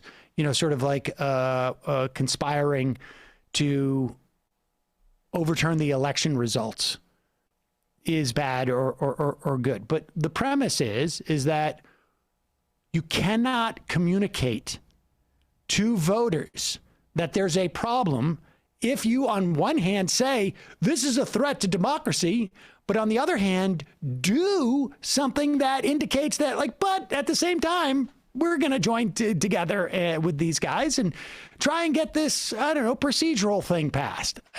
But I mean, the problem with this is it's always acts like it uses the just truth that the Democratic Party is just probably fatally corrupted by money to argue that their project of abstaining from electoralism is the way to some kind of revolution, which is just fatuous and stupid. Like the idea that like abstaining from voting is going to teach the Democratic leadership that they need to do socialism now. Are you fucking kidding me? Well, that's the thing like, that I don't understand. They I think I know individual candidates, they want to win. I think there's plenty of Democratic people in Democratic leadership and party politics that I feel inconvenienced by the fact that they have the Senate right now, because it puts a lot of things pretty starkly that they could have, blamed on the Republicans that they can't no longer. So I think, like, from my perspective, this is the best case scenario, because this is the imperatives of American state. Like, it's a labor coercer. It's horrible for that reason. And now the Democrats can't, put on, ethnic garb and act like they're going to do something better. Like, I think it's just better to have. I also think that that Democratic politicians operate in their own best interest, period. I mean, you look at how white-knuckled Dianne Feinstein is hanging onto her seat, or Nancy Pelosi. Like, I mean, are you kidding me? These are people who are just so addicted to, or just narcissistic that they can't even imagine that someone else could be there. I mean, how do you justify being an 80-something-year-old man or woman and think, like, there's just no one else who can do this job better than me? Because everyone else around you is telling you that's the case. I mean, if we're talking about Nancy Pelosi now, that's the exact situation. Are there people in Dianne Feinstein's office saying this to her? Well, she doesn't remember if they do. That's my point. Like, I mean, God, it's really just insane. But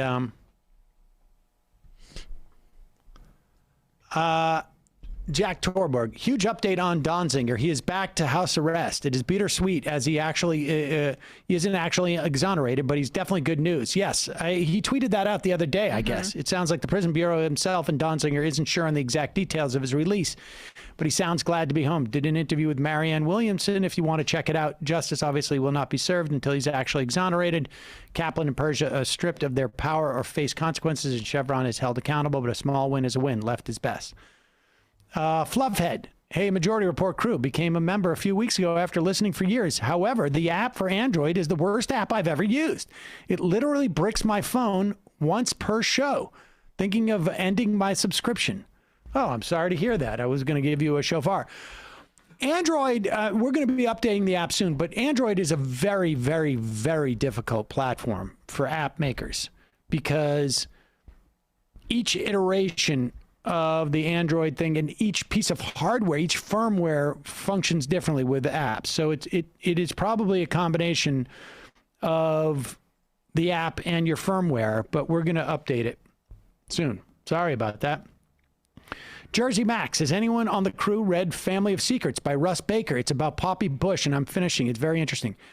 I feel like that book came out 12 years ago, and I think at the time I had read part of it. I may have even interviewed him. He's from Why, What, Where. I don't know if that's still around. But I feel like on the old Majority Report, we may have interviewed him about that. That's an old book, if I remember correctly. Soft collar shirt, Saving Private Ryan, not as awful as Schindler's List. And Elevate, I got to be honest with you, never saw it. Schindler's List? Never saw it. I've never seen it. There was no way I was going to see that Spielberg movie. In fact, the only reason why I saw Saving Private Ryan was for the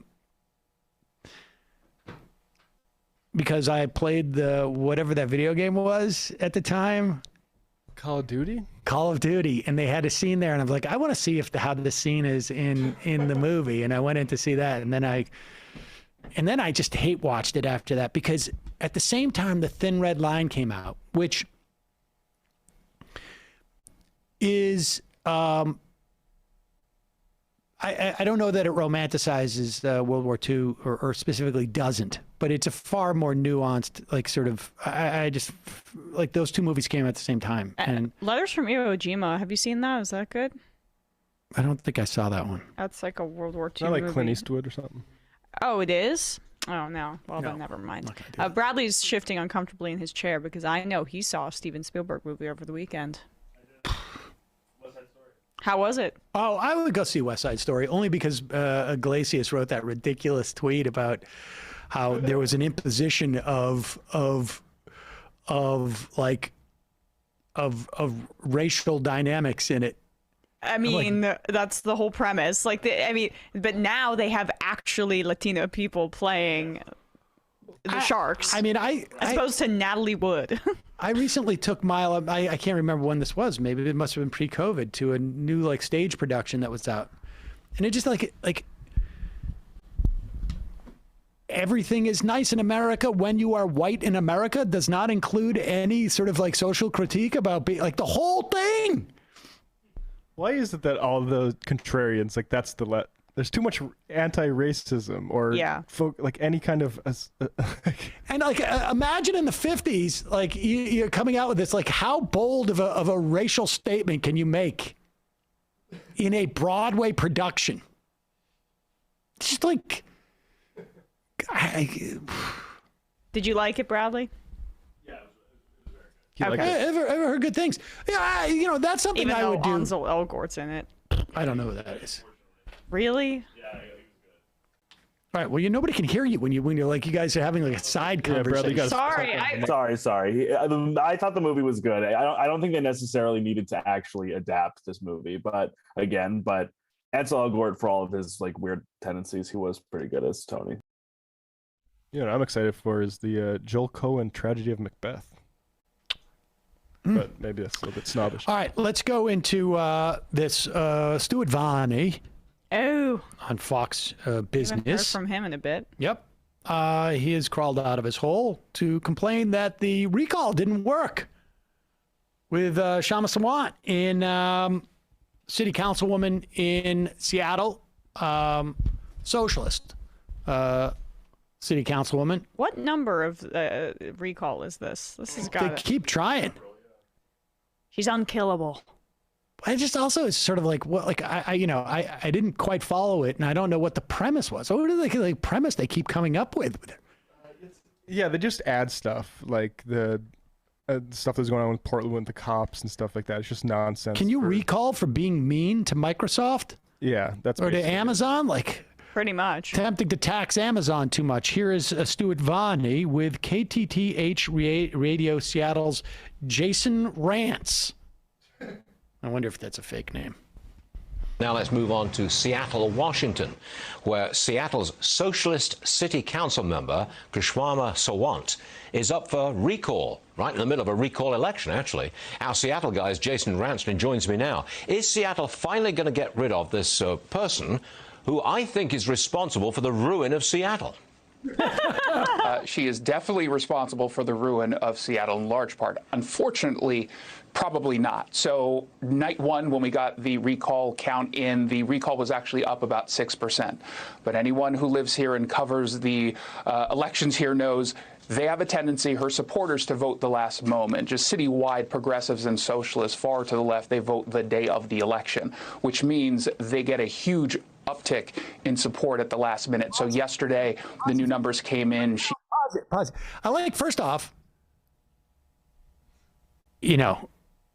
it takes a lot to ruin a city when you're one person who's on the city council. Outnumbered by like corporate bot candidates on the city council. She's getting a lot done. She's just got her vibe is ruining the city. They're treating Kshama Sawant like she's basically like the Joker of Seattle, right? It's Gotham City, except, yeah. I also like how, in this instance, voting on the day of the election now is somehow now nefarious. Yeah, I was wondering about that. Like the Republicans is like, oh, all this early voting is really problematic, except for in Seattle when all these progressives and socialists, they come out and vote on the day of election. So there's that. They don't even mail it in early like a good citizen. We should say that this took place on Thursday of last week, and she's won. so she can go on and continue to ruin Seattle.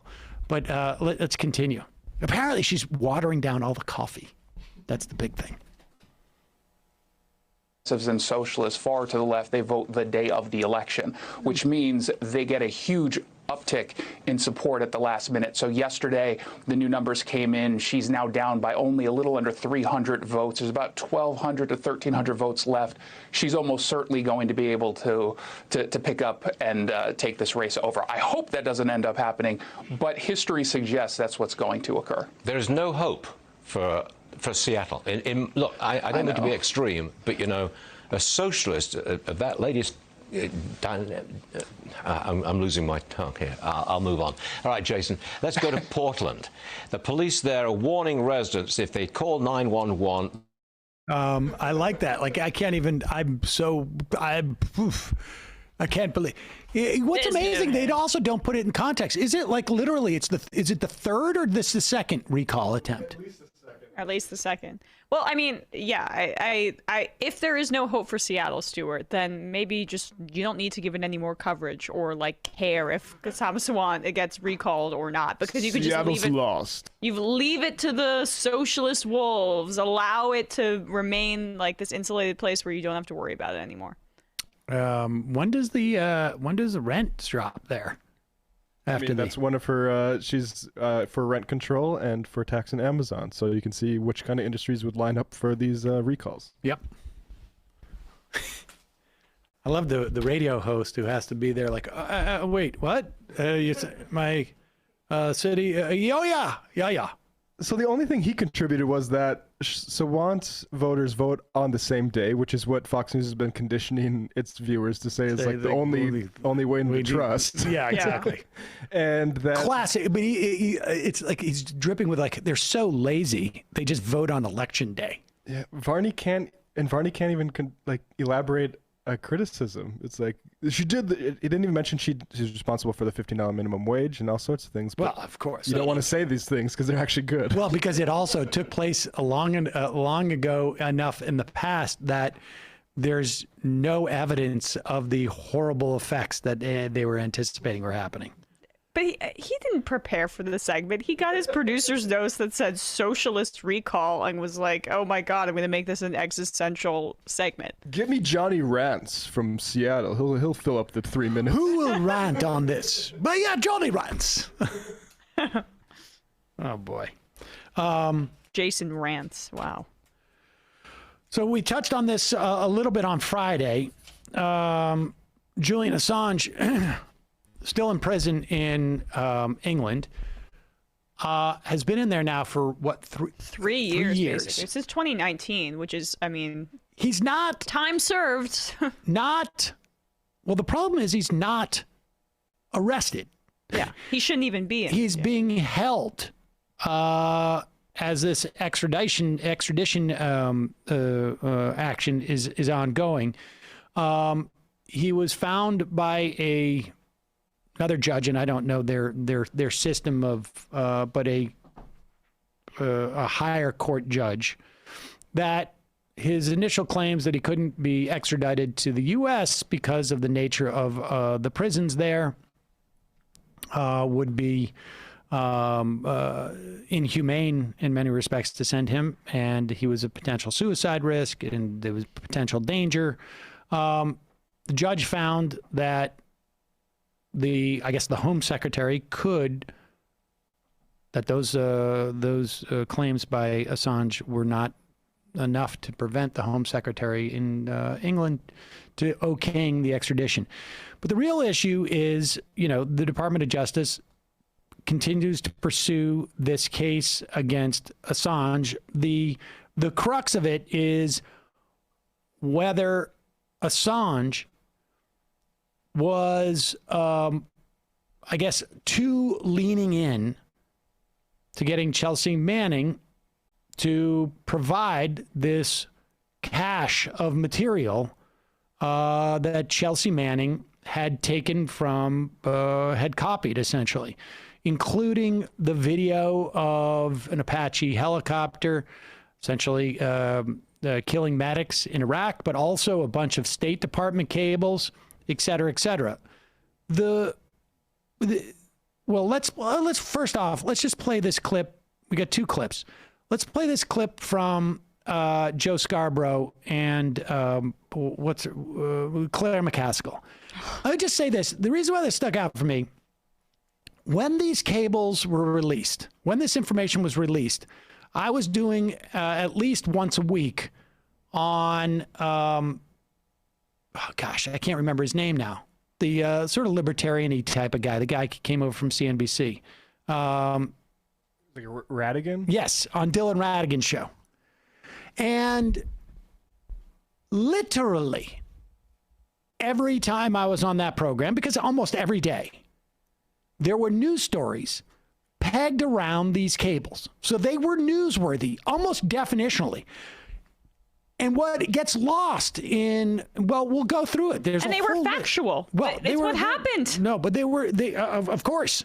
But what gets lost in this clip, well, we'll go through each one because they are really, really trying to revise the history here. Play the clip.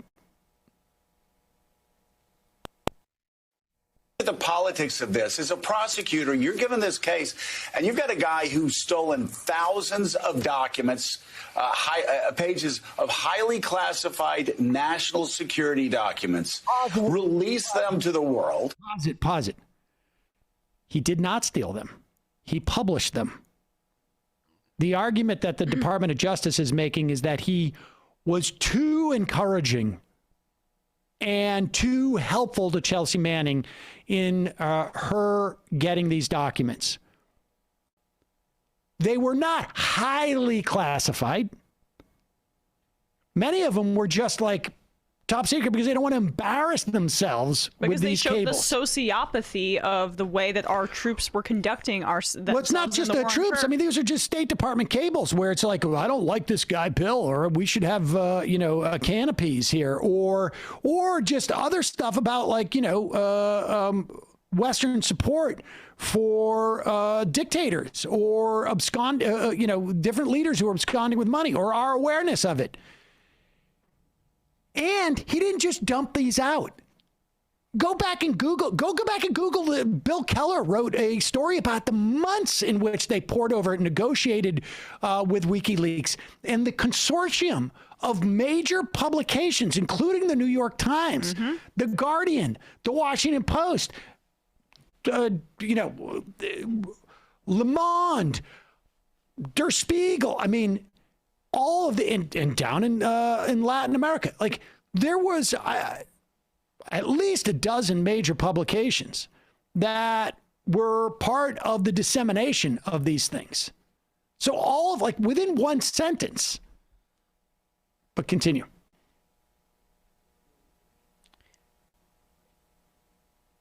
Stolen thousands of documents, pages of highly classified national security documents, released them to the world, and in so doing, put the lives of U.S. troops, of people who were working with the United States, allies, collaborators in war zones, in the gravest of danger, under any scenario. Pause it. Show me a shred of evidence for that claim. Show me a shred of evidence for that claim. Show me one specific claim. There was never, ever a specific claim. There was never a specific claim. Wait, what do you mean? Never mind, there was no evidence. There was never a specific claim. It was just these broad notions of people in war zones are in danger. Because Assange published, again, in concert with these established publications that are not being prosecuted right now by the Biden administration. You can make a claim. You can make a claim and say like, oh, this. No, but we just revealed what they were already doing, and say we were engaging in these conflicts, right? We were engaging in war. There was already an understanding of the brutality, at the very least on the ground, of the way the United States troops were conducting ourselves. This had no connection into this argument is that this in some way put at risk people who are providing information to the U.S. government, or there were troop positions or something like this. But there was never, ever from the intel agencies a specific claim of what that danger was. There was just a broad pronouncement that this in some way compromises U.S. security. And there was never, ever anything more specific than that. Not even an instance. Never mind, there was no evidence of the accusation. There was not even a specific accusation. Continue. With the United States, allies, collaborators in war zones in the gravest of danger. Under any scenario, you take politics out of it, and this is an open and shut case. This is not the Pentagon Papers. This wasn't Times editors rifling through documents, figuring out what could be released and what couldn't be released and explaining it. Actually, it was. Go pull this up. Pull up Keller's thing. Google something like New York Times Keller WikiLeaks. I mean, he wrote an op-ed.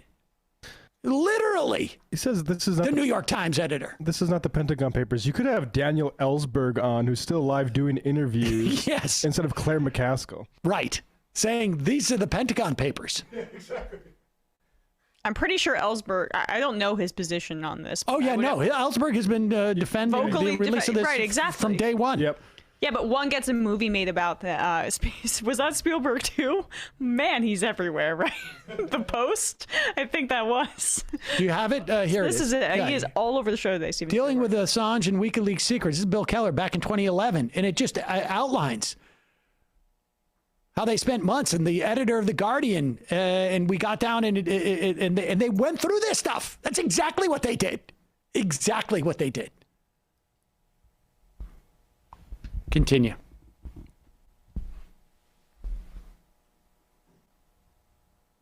This was a guy that got stolen documents and gave it to the world. This is a pretty simple case. It's very straightforward. And the beauty of a trial, Joe, is that Ellsberg himself stole the documents. But continue. You narrow all of the extraneous stuff to the charges that are there against the defendant. And the charges in this case are that he was trying to hack into our military information that protects not just our country, but all the men and women in uniform around the world. This is really serious stuff. Forget about the politics. The fact that both the right and the left don't like Julian Assange or love Julian Assange, depending on the circumstances that's being talked about, that should tell you all you need to know. This is really a guy who just violated the law. And, you know, I kind of laugh. If their fight against extradition is that they're worried about his safety in prison, they really don't have perspective on this. There are lots and lots of people who go to federal prison who have done really worse things than Julian Assange, and they are protected in prison. I don't think he needs to worry about whether or not he'll be safe in prison. This is really just a smokescreen to try to keep him from ever being accountable for the rule of law. You know, we started talking about Trump being accountable. All right, we don't need to anymore. But I love the idea that she doesn't even realize she doesn't even realize how she undercuts herself. There's a lot of people in our prisons who've done a lot worse. Wait, what? But look at the precedent. I mean, we can talk about all the angles of this too, but I just want to make this point clear, right? The reason he's concerned about being sent to a maximum security prison in the United States is, one, because he struggled with mental health stuff, and two, because he is a foreign publisher in a different country. And the precedent is currently being set that because he helped publish, in concert with the New York Times, The Guardian, and other publications, information that was damaging to the United States, that now the U.S. is basically trying to extradite a foreign publisher to prosecute in the United States, which is really unprecedented, for like leaking and under the Espionage Act. And the judge who ended up siding with the United States and against Assange here, Judge Timothy Holroyd, said he was satisfied with the package of assurances given by the United States about the conditions of Assange's detention, including a pledge not to hold him in a so-called ADX maximum security prison in Colorado,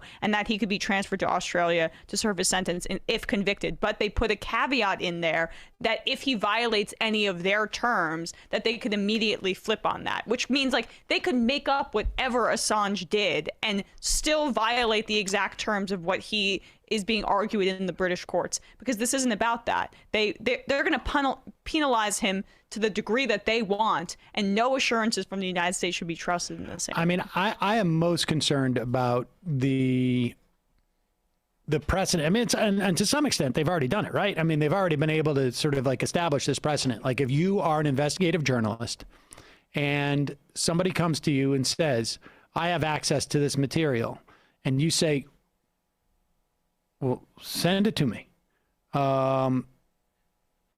Send it to me. Well, I'm not sure how to do it. How to get this? Well, you can use drop. You know, my secure drop lockbox, essentially a digital one. How would I go about using that? Well, you go about using it is here's you know, I can send you a link so that you get information on how to do that. What's the best format for me to download this stuff? Use this type of format. That is when she says he tried to hack into. That's what they're defining it as. And I can tell you that investigative reporters do this type of stuff all the time. Now, they may be a lot more scared to do it now.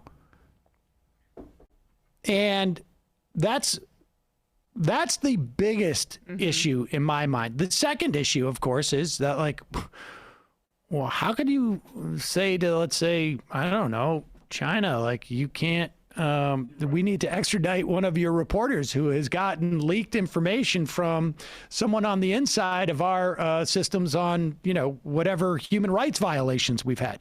It just sets an incredibly bad precedent. Also, like, my understanding is that these courts, they're really in part because these countries have rules against extraditing people to countries that are human rights abuses. Yeah. And we literally tortured Chelsea Manning, literally tried to kill Julian Assange himself, just like those plans, like in the past few years. So the idea that there'd be any credibility here to extradite them and say, oh yeah, we'll trust your assurances about how you take care of this guy is just insane. I mean, and it says a lot that McCaskill needed to address that in such a even a feeble way that she Well, did. of course. Why would Assange be concerned about his safety? I don't know. Chelsea Manning didn't get like the best treatment that McCaskill is talking about there. Of course he would be concerned about his safety. And this is just like a massive blot on the records of both Obama, who, you know, but when it comes to Chelsea Manning in this instance, he did end up releasing her, but kept her in prison for years and years and years, on his record of free when it comes to free press, and with Biden, who is continuing to pursue this case against Assange actively. Here's Mehdi Hassan speaking about this court ruling, making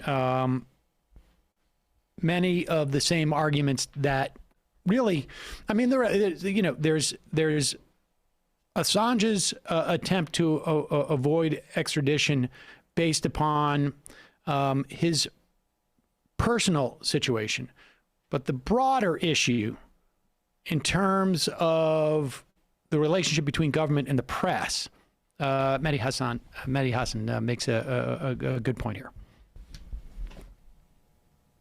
Sometimes, to defend basic principles like free speech or a free press, you have to defend people you may find distasteful, maybe even people you loathe. And with that in mind, we need to talk about Julian Assange, the founder of WikiLeaks. Some of you might not like what I have to say, but hear me out. A British court ruled on Friday that Julian Assange can be extradited to the United States to face charges that could result in decades of jail time, reversing a lower court decision in the long-running case against the embattled WikiLeaks founder. Now, Julian Assange doesn't have many friends here in the US. Pre-2016, the right didn't like him because they saw him as anti-American, an Australian far-leftist leaking US military secrets and undermining our global war on terror. Post-2016, liberals didn't like him because of his role in leaking DNC emails, undermining Hillary Clinton's presidential campaign, and helping Donald Trump win. Assange has been accused of being a Russian agent, of sexual assault, of anti-Semitism, of screwing over his sources, and of endangering the lives of Afghan civilians who worked with the US. But frankly, None of that, I'm sorry to say, is relevant to this particular case. This is a case that centers on Assange in 2010, long before Clinton v. Trump, obtaining and publishing secret government documents. So it's about the First Amendment. It's about the freedom of the press. It's about the freedom to publish without government interference or censorship. And don't take my word for it. Back in 2013, a former official in the Obama Justice Department admitted that the problem the department has always had in investigating Julian Assange is there is no way to prosecute him for publishing information without the same theory being applied to journalists. Those are the words of Obama's then DOJ spokesman, Matthew Miller. In 2019, the New York Times editorial board said the Trump administration's indictment of Assange aimed at the heart of the First Amendment. Earlier this year, a coalition of top human rights groups, including Human Rights Watch, Amnesty International, the ACLU, and Reporters Without Borders, put out an open letter saying the proceedings against Mr. Assange jeopardize journalism that is crucial to democracy. Now, I should point out here that the indictments against Assange aren't just about publishing classified information, which is an act of journalism. They're also about Assange allegedly conspiring with Chelsea Manning, then an army private, to surreptitiously break into a government computer to steal classified and sensitive. Yeah. I mean, so that is the rub here. And, you know, one thing that Mehdi kind of alludes to there is that the Obama administration was pulling back on this prosecution, and then Trump fired it back up, and now the Biden administration is just continuing what Trump's administration did. And that, I mean, you know, Sachs should have to continue to answer for that. Yep. What I mean, his whole thing is what can I do? What can I do? There's a court order that says, you know, for remaining in Mexico. What could I do? I'm going to keep upholding Title 42 because, you know, what could I do? I'm going to allow for the drilling in the Gulf of Mexico to continue because the Trump already started it. What can I do? Yeah. Gotta wonder who the constituency is for this, other than you know, Joe Scarborough and Claire McCaskill. Pentagon freaks. Yeah, exactly.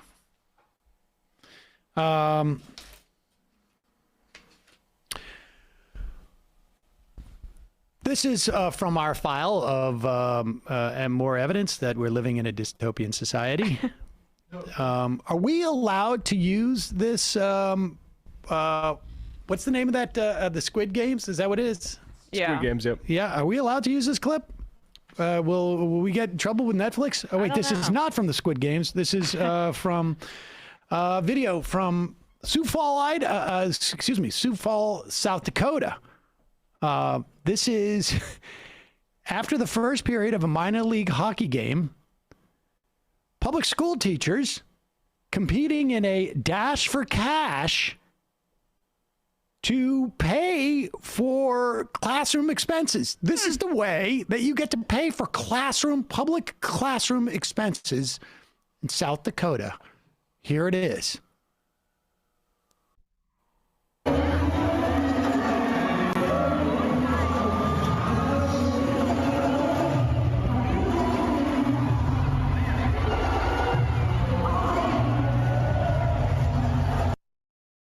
I mean, first off, I'm of two minds. One, why can't you just give? Why can't if you're going to like?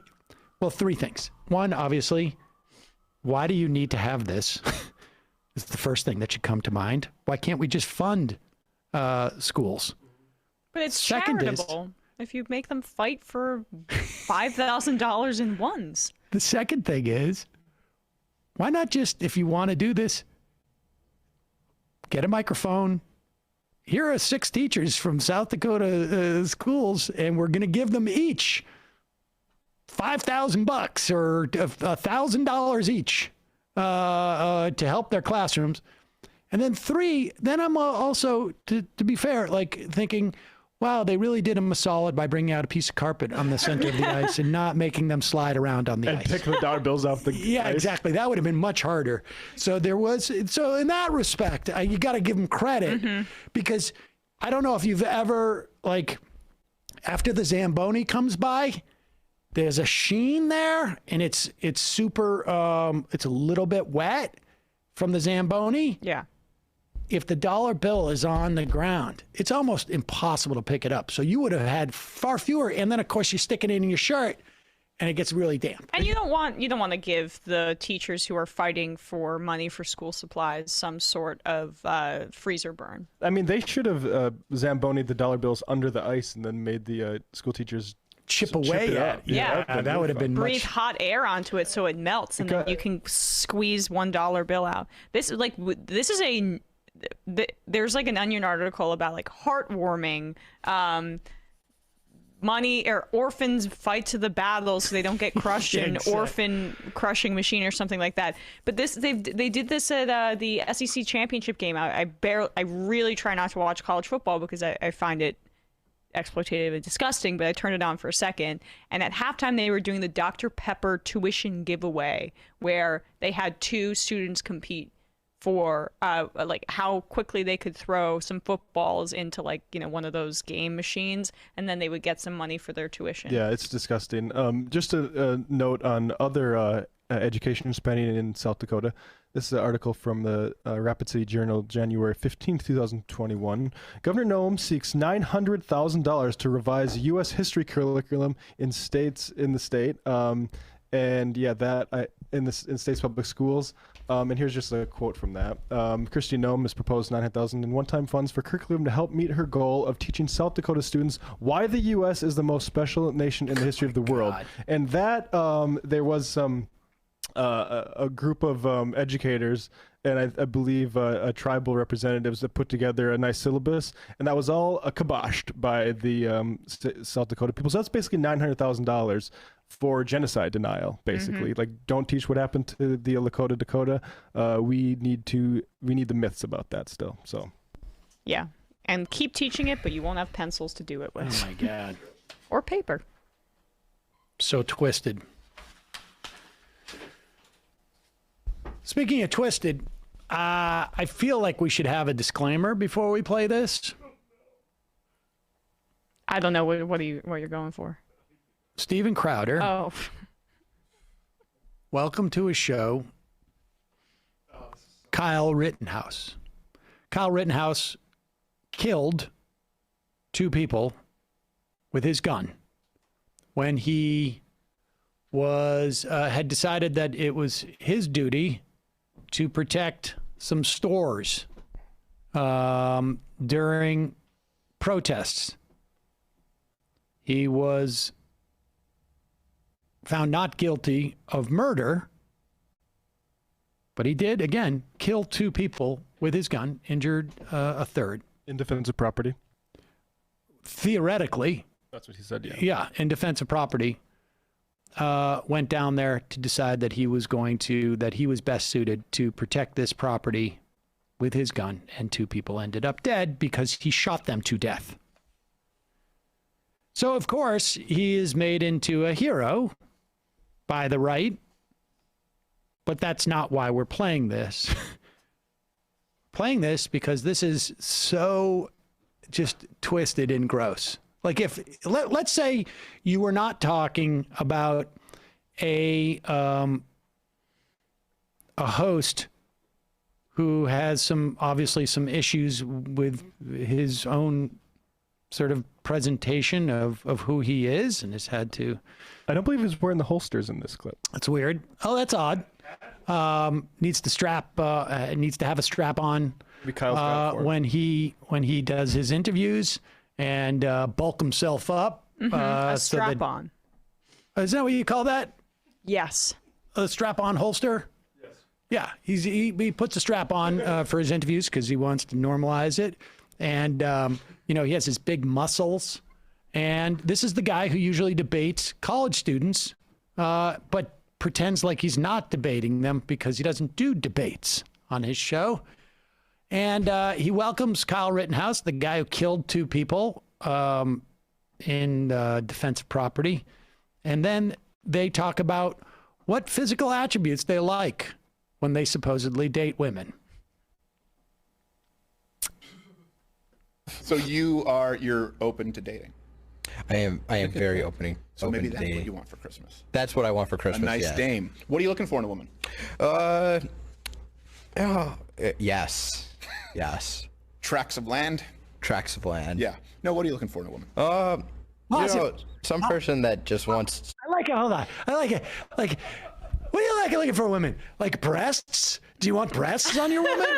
And yeah, I want breasts on my woman. But we want really big breasts, right? And then I like how Crowder's like, no, but seriously, let me take this. Let me take this in a more sort of mature way. Let's talk about the dame you want. Yeah. What qualities are you looking for in a dame? What kind of qualities are you looking for in a dame? And look at my bourbon here. I'm an adult. Oh, I'm drinking a bourbon. There's a lot of alcohol behind him as well, but only on his side. He wouldn't give alcohol to like a minor, right? Now Crowder here is not wearing a strap-on for whatever reason at this moment. It's not. Okay. It's a strap-on holster. He straps it right on, right? He's not strapped. Yeah, as they would say. Exactly, yeah. And so he's not wearing a strap on, and he's just sitting there, and they're talking about how, like, hey, do you want to reassure everybody that we're, what are you looking for in a dame? Right? Nice gams. This is nice the thing that this is the corporate her media. brassiere showing? The things the corporate media doesn't want you to hear or think about, which is Kyle Rittenhouse having sex. Right. There you go. And this is what I want for Christmas. Oh, well, okay. Well, maybe we'll buy you a dame. How's that? Maybe we'll get you a. We're not just gonna settle on objectify. We're gonna commodify too. Objectify and commodify. Tracts of land.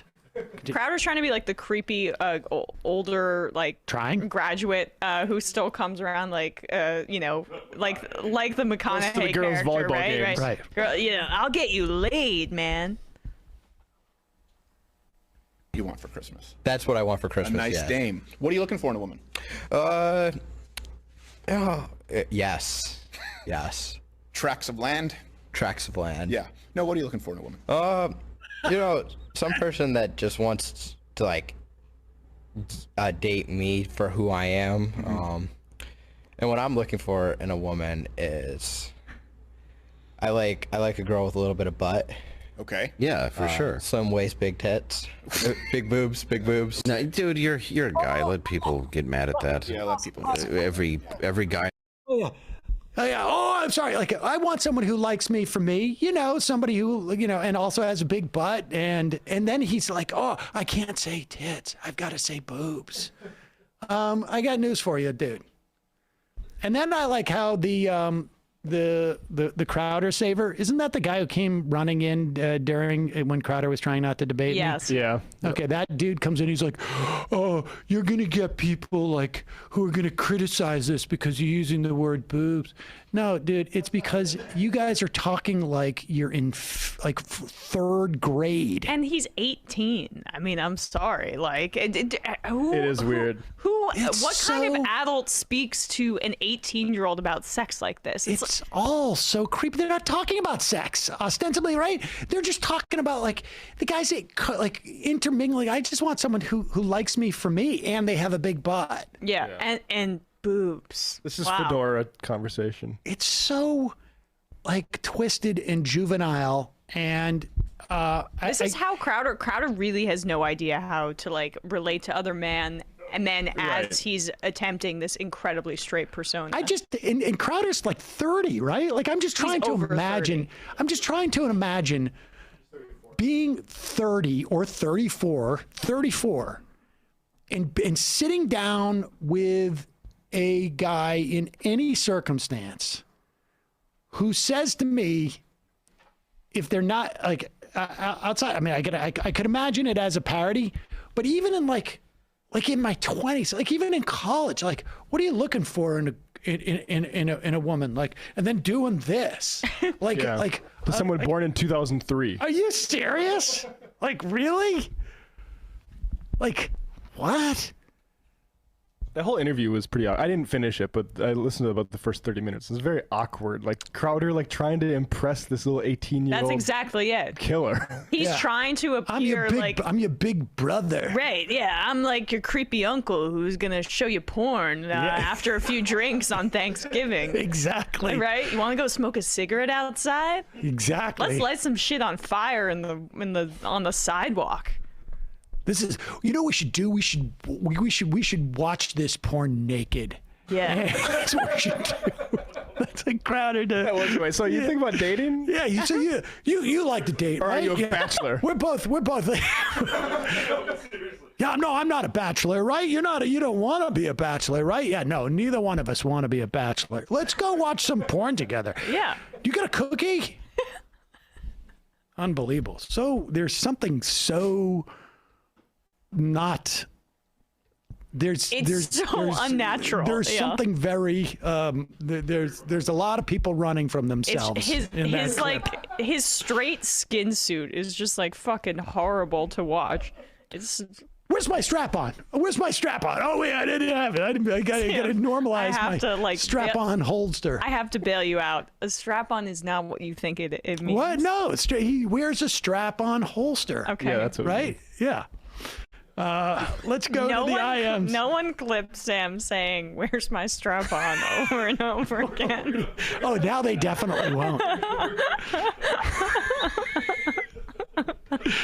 Have you read my email? Here in Europe, I still hear the phrase, if it wasn't for Americans, you'd all be speaking German now. Criticisms on tragedies like the bombardment of Dresden are still kind of fringe, at least here in the Netherlands.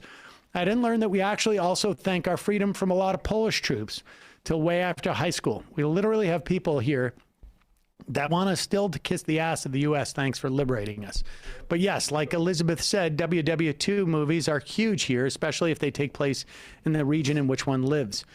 Sebade, are you mindlessly repeating anti-meat talking points? Is eating nuts a way to reduce my carbon footprint? Is it better than eating meat raised on healthy soils, eating grasses that sequester carbon and build topsoil? Please watch Kiss the Dirt. Okay. Train boy. Instead of nuking Japan, Harry Truman should have had gay sex with Emperor Hirohito in front of an audience of at least 50,000.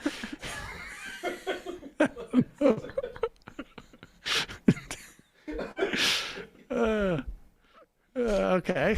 I mean, I'd read that. Was it really either or? Really, yeah. These are the only options, Truman. Well, drop the bombs then. Chantel, as a believer in journalistic value of asking questions, I think you missed the point when you talked about White House reporter asking about herd immunity. They should be free to ask anything that taking space in public discourse. And herd immunity, no matter how careless it might be in actual, is taking discussion in time in many circles. If a reporter, if she starts worrying about impact of a question, will be inhibited. And if a demagogue is in power, this double thinking will hurt us. So asking Fauci is legitimate, and Fauci should have presented more elaborate reply.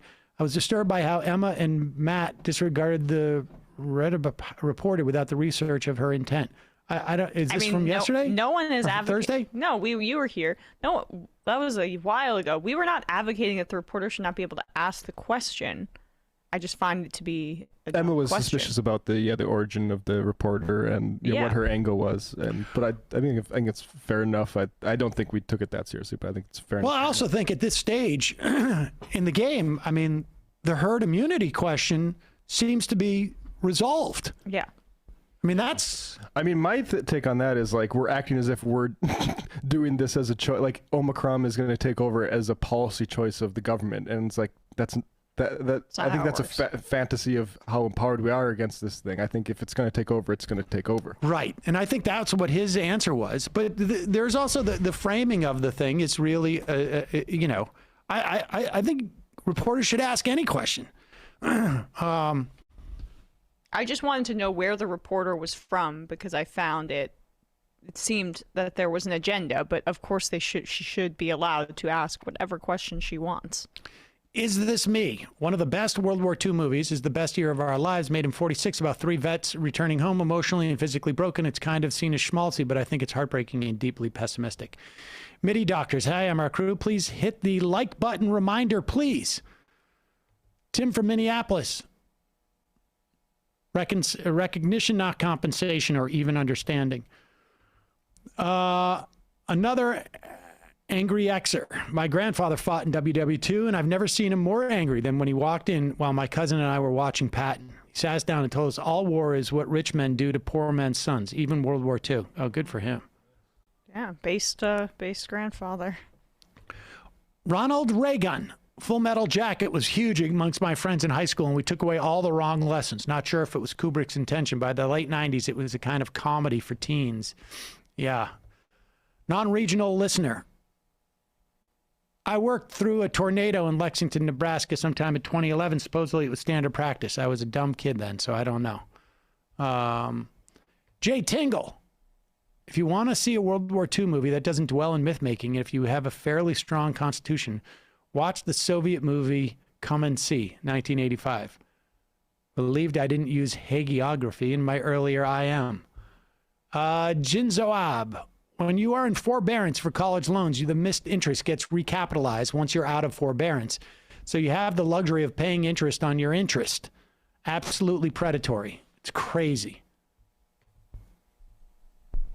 Crowder studiously taking notes as teenage boy lists his favorite female body parts. Yeah, it's just, I mean, I also think part of it too is that they want him to be, you know, like, you're getting famous for this, man, now capitalize on it. I know it. You're going to get some dates off of this, and then you're going to come back and say, thanks for Crowder, got some dates. All right, final call of the day. Calling from a 571 area code. This is the final call that we have for the day. 571. Who's this? Where are you calling from? Hey, Sam. This is Dan Norton from California. Dan from California. What's on your mind? Yeah, we talked a few weeks ago about objectivism. I don't know, you know that call? Okay. Yes, we know that call. Just want to make sure. Okay. Oh, you're the guy who has the fertility issues. I think that, sure. Okay. You broke up a little bit there. So, let's see. There was a lot I wanted to talk about since the last show. Where to start? Well, why don't you pick the most important thing you wanted to talk about? Most important? Okay. I guess the island example we were talking about. I'd like to go back to that. Okay, refresh my memory now. Okay, so I asked, it was about the issue of coercion. So if you're alone on an island, the first question is, if you're alone on an island, do you need to work to survive? And I got an answer to that from you and from Matt. What did I say? But I didn't hear Emma. Well, wait. You eventually... All right. Yeah. Okay. Well, forget Emma. Like, we don't need to. I don't need to take a tour of like Bradley and Emma, and then maybe we can ask the go in the hallway, guys working in the building and this and that. I mean, okay. So, what's your point? You're going to make a point. It's not about taking a survey. I thought there might have been some disagreement. That's why I was raising this, because Emma was the one who was bringing up the issue of coercion the most. So yes, I thought it would be. But what's the point you want to make, though? What's the point you want to make? Well, I want to know what you think is and isn't coercion, ultimately, because I think that's the root of the disagreement, or at least one root. All right, well, give me an example, and I'll tell you if I think it's coercive. Okay, well, maybe we can... Do you know Vosh's Coconut Island example? No. Okay. It's kind of vulgar, so maybe I'll give a version of it. Well, or not. How about you come up with another example? How's that? Okay. Maybe I can debate that with him sometime if he wants. But yeah. So let's just say that there are two people on an island. Okay. And at first they don't know about each other. Like, imagine the one is on each side of the island. Okay. Split in half, and they don't. Okay. So each one is surviving by himself at first, and at that stage you would say, is it correct that you would say neither is being coerced? Neither man, right? Neither man is being coerced. I mean, if they're not in any way aware of each other, so they can't be coercing each other, and there's I don't know what other dynamic exists, but assuming there's nobody else on the island, right, they're not being coerced. Okay, so there's no coercion if they're just by themselves in nature, acting. Okay, now suppose that they discover each other, or one discovers the other, and they start trading with each other. Like, one guy says, all right, I'll do the fishing, and you work on building the shelter. You work on building the shelter. And so forth. Okay. Yeah. Is there any coercion at that point? I mean, in the way that you just described it, no. Okay. So simply trading is not coercive. All right. So now suppose that one is much better at catching fish. So maybe one can catch like 10 times. Wait, one is, I thought you times. said that one is building the shelter and one's catching fish. No, that was the end of the second example. I'm making modifications to examples. Okay, so now they're both fishing. They're both fishing. Yeah, they're both fishing independently. They're not trading now. Okay, but one is much better at catching fish. But neither one of them knows this, right? Because they're not talking to each other. They don't know that they exist. Right. Okay. So if one catches way more fish than the other, 10 times more fish. 10 times more fish. There's still no. They don't know that each other exists. So there's no coercion because they don't even know that each other exists. They can't be coercing each other. Right. Okay. So there's massive wealth inequality, but there's no coercion yet because they're not even interacting. Right. Now suppose they discover each other. Oh, hey, okay. So one continues to be able to catch way more fish than the other one. Right. Is there coercion now? Is one of them trying to get the other to do something? Okay, well, let's say the one who can catch way more fish says, hey, I'll give you some of my fish if you do this other thing for me, like, let's say, work on building the shelter. How desperately does this other person need fish? Let's say, he's as desperate as he was before they met. So he can't even fish for any situation. So he can feed himself. His situation. He can feed himself. He has fish. He's surviving. Yeah, let's suppose he can eke out a meager existence on his own. Well, but he's not starving. Better. He's not starving. Yeah, let's say he just gets barely enough nutrition to survive and not die. He could survive much better if he traded with the other person and he. Well, wait a second. Does he have the strength to do to build the shelter? If he accepts the deal. Oh, so he doesn't have the strength to build the shelter. He has no shelter. No, if he accepts the deal and he says, yes, I'll take some of your fish because you're so good at catching fish. No, he's not going to take fish because the guy's so good at catching fish. He takes fish because, I'm starving. I need fish. Does he need fish? Yes or no? He needs more fish if he's going to be able to build a shelter. Let's say that. He needs more fish to survive because you need shelter to survive. No, not necessarily. If it's nice weather out on a beach or something. Okay, so he's got enough food and he's living life and he's okay.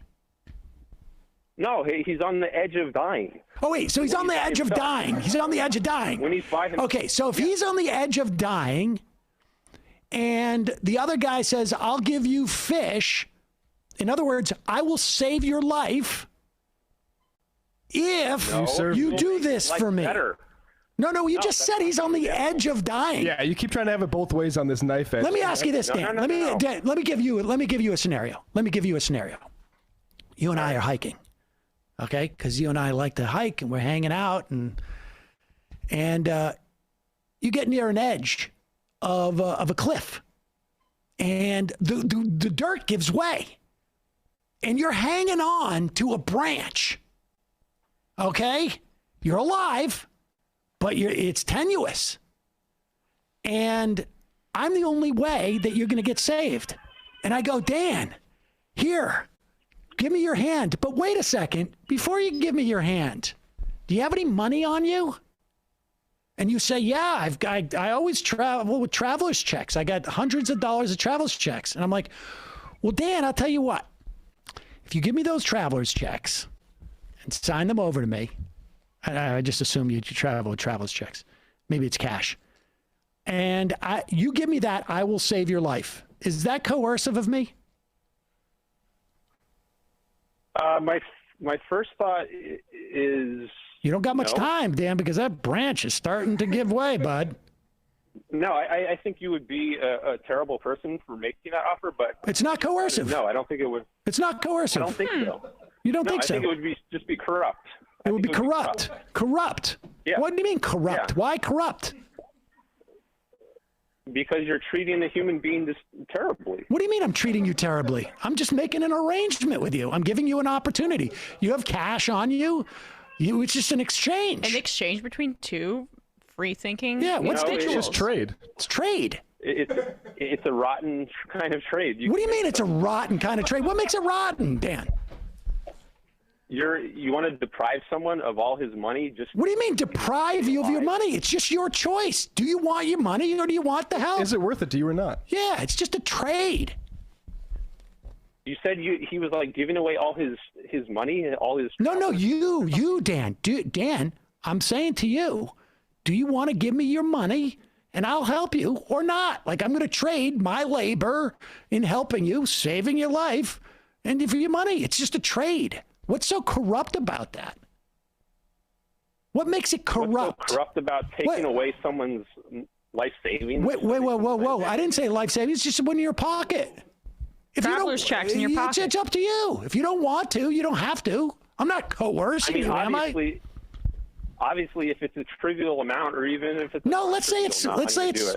okay. Wait. So what makes it corrupt, though? I think we're getting to it, Dan, because corrupt's not the right word, right? What's the word that is? What is? There's some dynamic between us that you feel is wrong for me to take advantage of this. But what am I taking advantage of? My unfortunate situation. Your situation is such that I am using leverage to your disadvantaged situation to my benefit. There's another word for that, Dan. It starts with the C. It is, though, bro. It's not corrupt. Why isn't it corrupt? Why isn't it coercion? Coercion is like a physical kind of threat that you are imposing on someone. It's not. Whoa! Coercion's only physical. You don't think your life and limb? Like, well, it's got to be physical. So your life hangs in the balance. Right. So what would you call it? But you didn't. What do you call non-physical? If this is non-physical, what do you call it? What is that dynamic? What is it called when you leverage someone's disadvantaged situation for your benefit? You could call it exploitation. It's exploitive? So I'm exploiting your situation, but what am I doing? What's the dynamic between us? He can't admit it. It's exploitation. It's not coercion, though. It's not the same thing. Okay. Bye, Dan. We've got your branch just broke, bud. I appreciate the call. Once again, a libertarian retreats to pedantry. Once again. Appreciate the call. Bye. Okay. Bye. That is all our time that we have for a call today. That is the Doppler effect, as you hear Dan going, bye.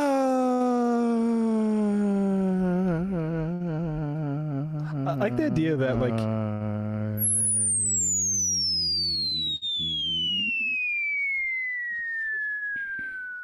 it's so funny. Like, I don't like how we made eye contact this guy's the entire time.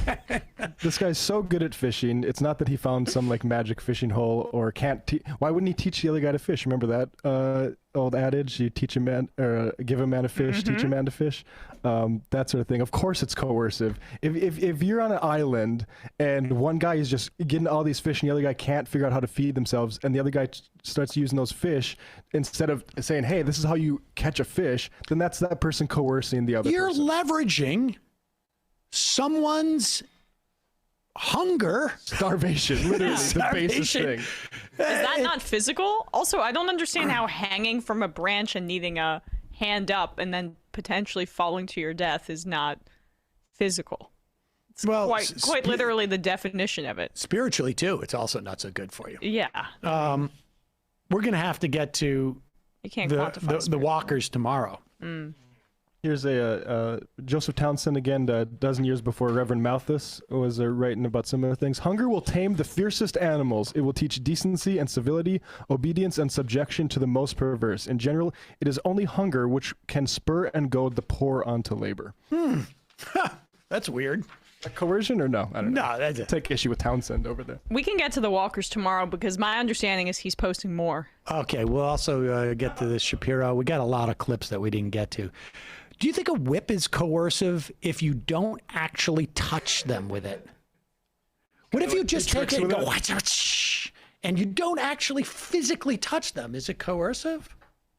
I mean, is it coercive if you just have a gun and you don't fire it at somebody? Gun to the head. Guess what this means. But you're not actually hurting them physically. If I don't pull the trigger, there's no physical threat. If I come up to you with a shotgun and then cock it and chamber in one of the shotgun shells, is that coercive? I mean, that's just exploitation. That is ultimately pedantry. You see enough of these debates, and it's always that's where you go. Yeah. DJ Cold Case. As someone who has spent a winter alone on a lake island in the desolate mountains, I find Dan offensively ignorant on the perils of island solitude and coercion. Instead of banning him, I spent days in the Discord trying to explain that when you're vulnerable and desperate, every offer is an offer you can't refuse, but unfortunately he didn't respect women enough to listen to me. Let's see. I'll do 10 more. Barry Cochner. Mini wax poly shades for that pick. My mother-in-law recently passed at 58 years old after months of struggling with blood loss and other anemia-related complications. She was in the hospital dozens of times over the last 2 years, but because of the lack of beds and staff due to COVID, she was sent home with no resolution. I wonder if it had not been for COVID, if my wife would still have her mother to spend Christmas with. So please, for the love of dog, get vaccinated if you're not, get boosted if you're vaxxed, and stay home if you're anti-vax. That is the thing that I think, people don't realize. There are people who are kept from hospitals when you're in a situation like they have in Michigan in some communities now.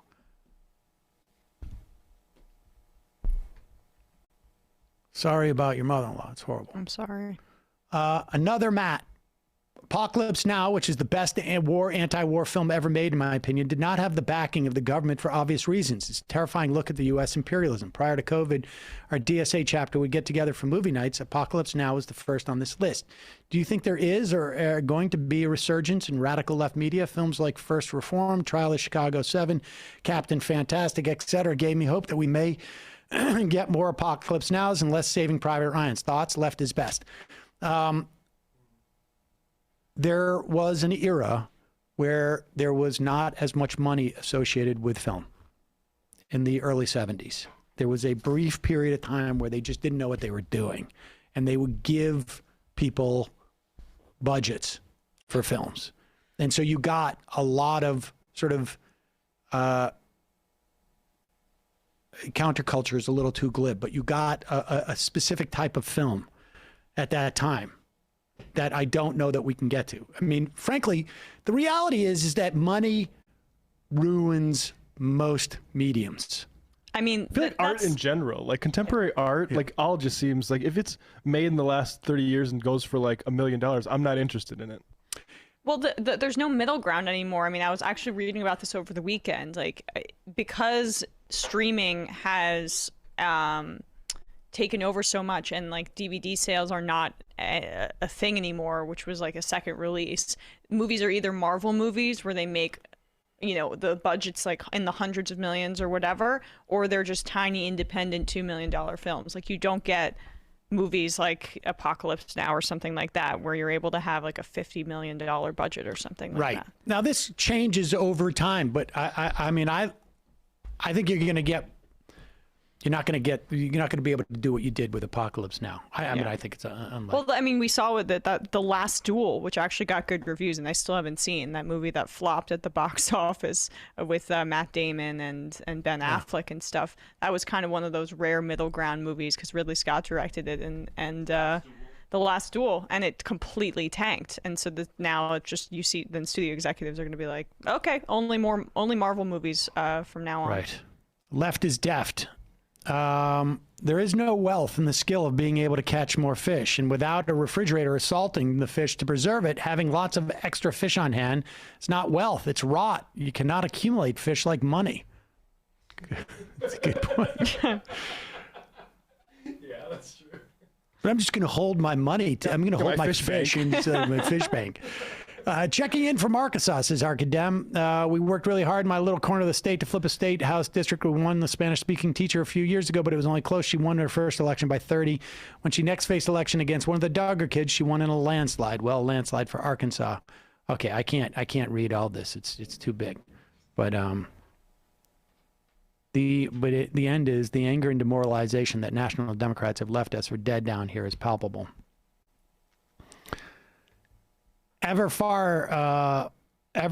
Fartlow, Free Palestine. I-5.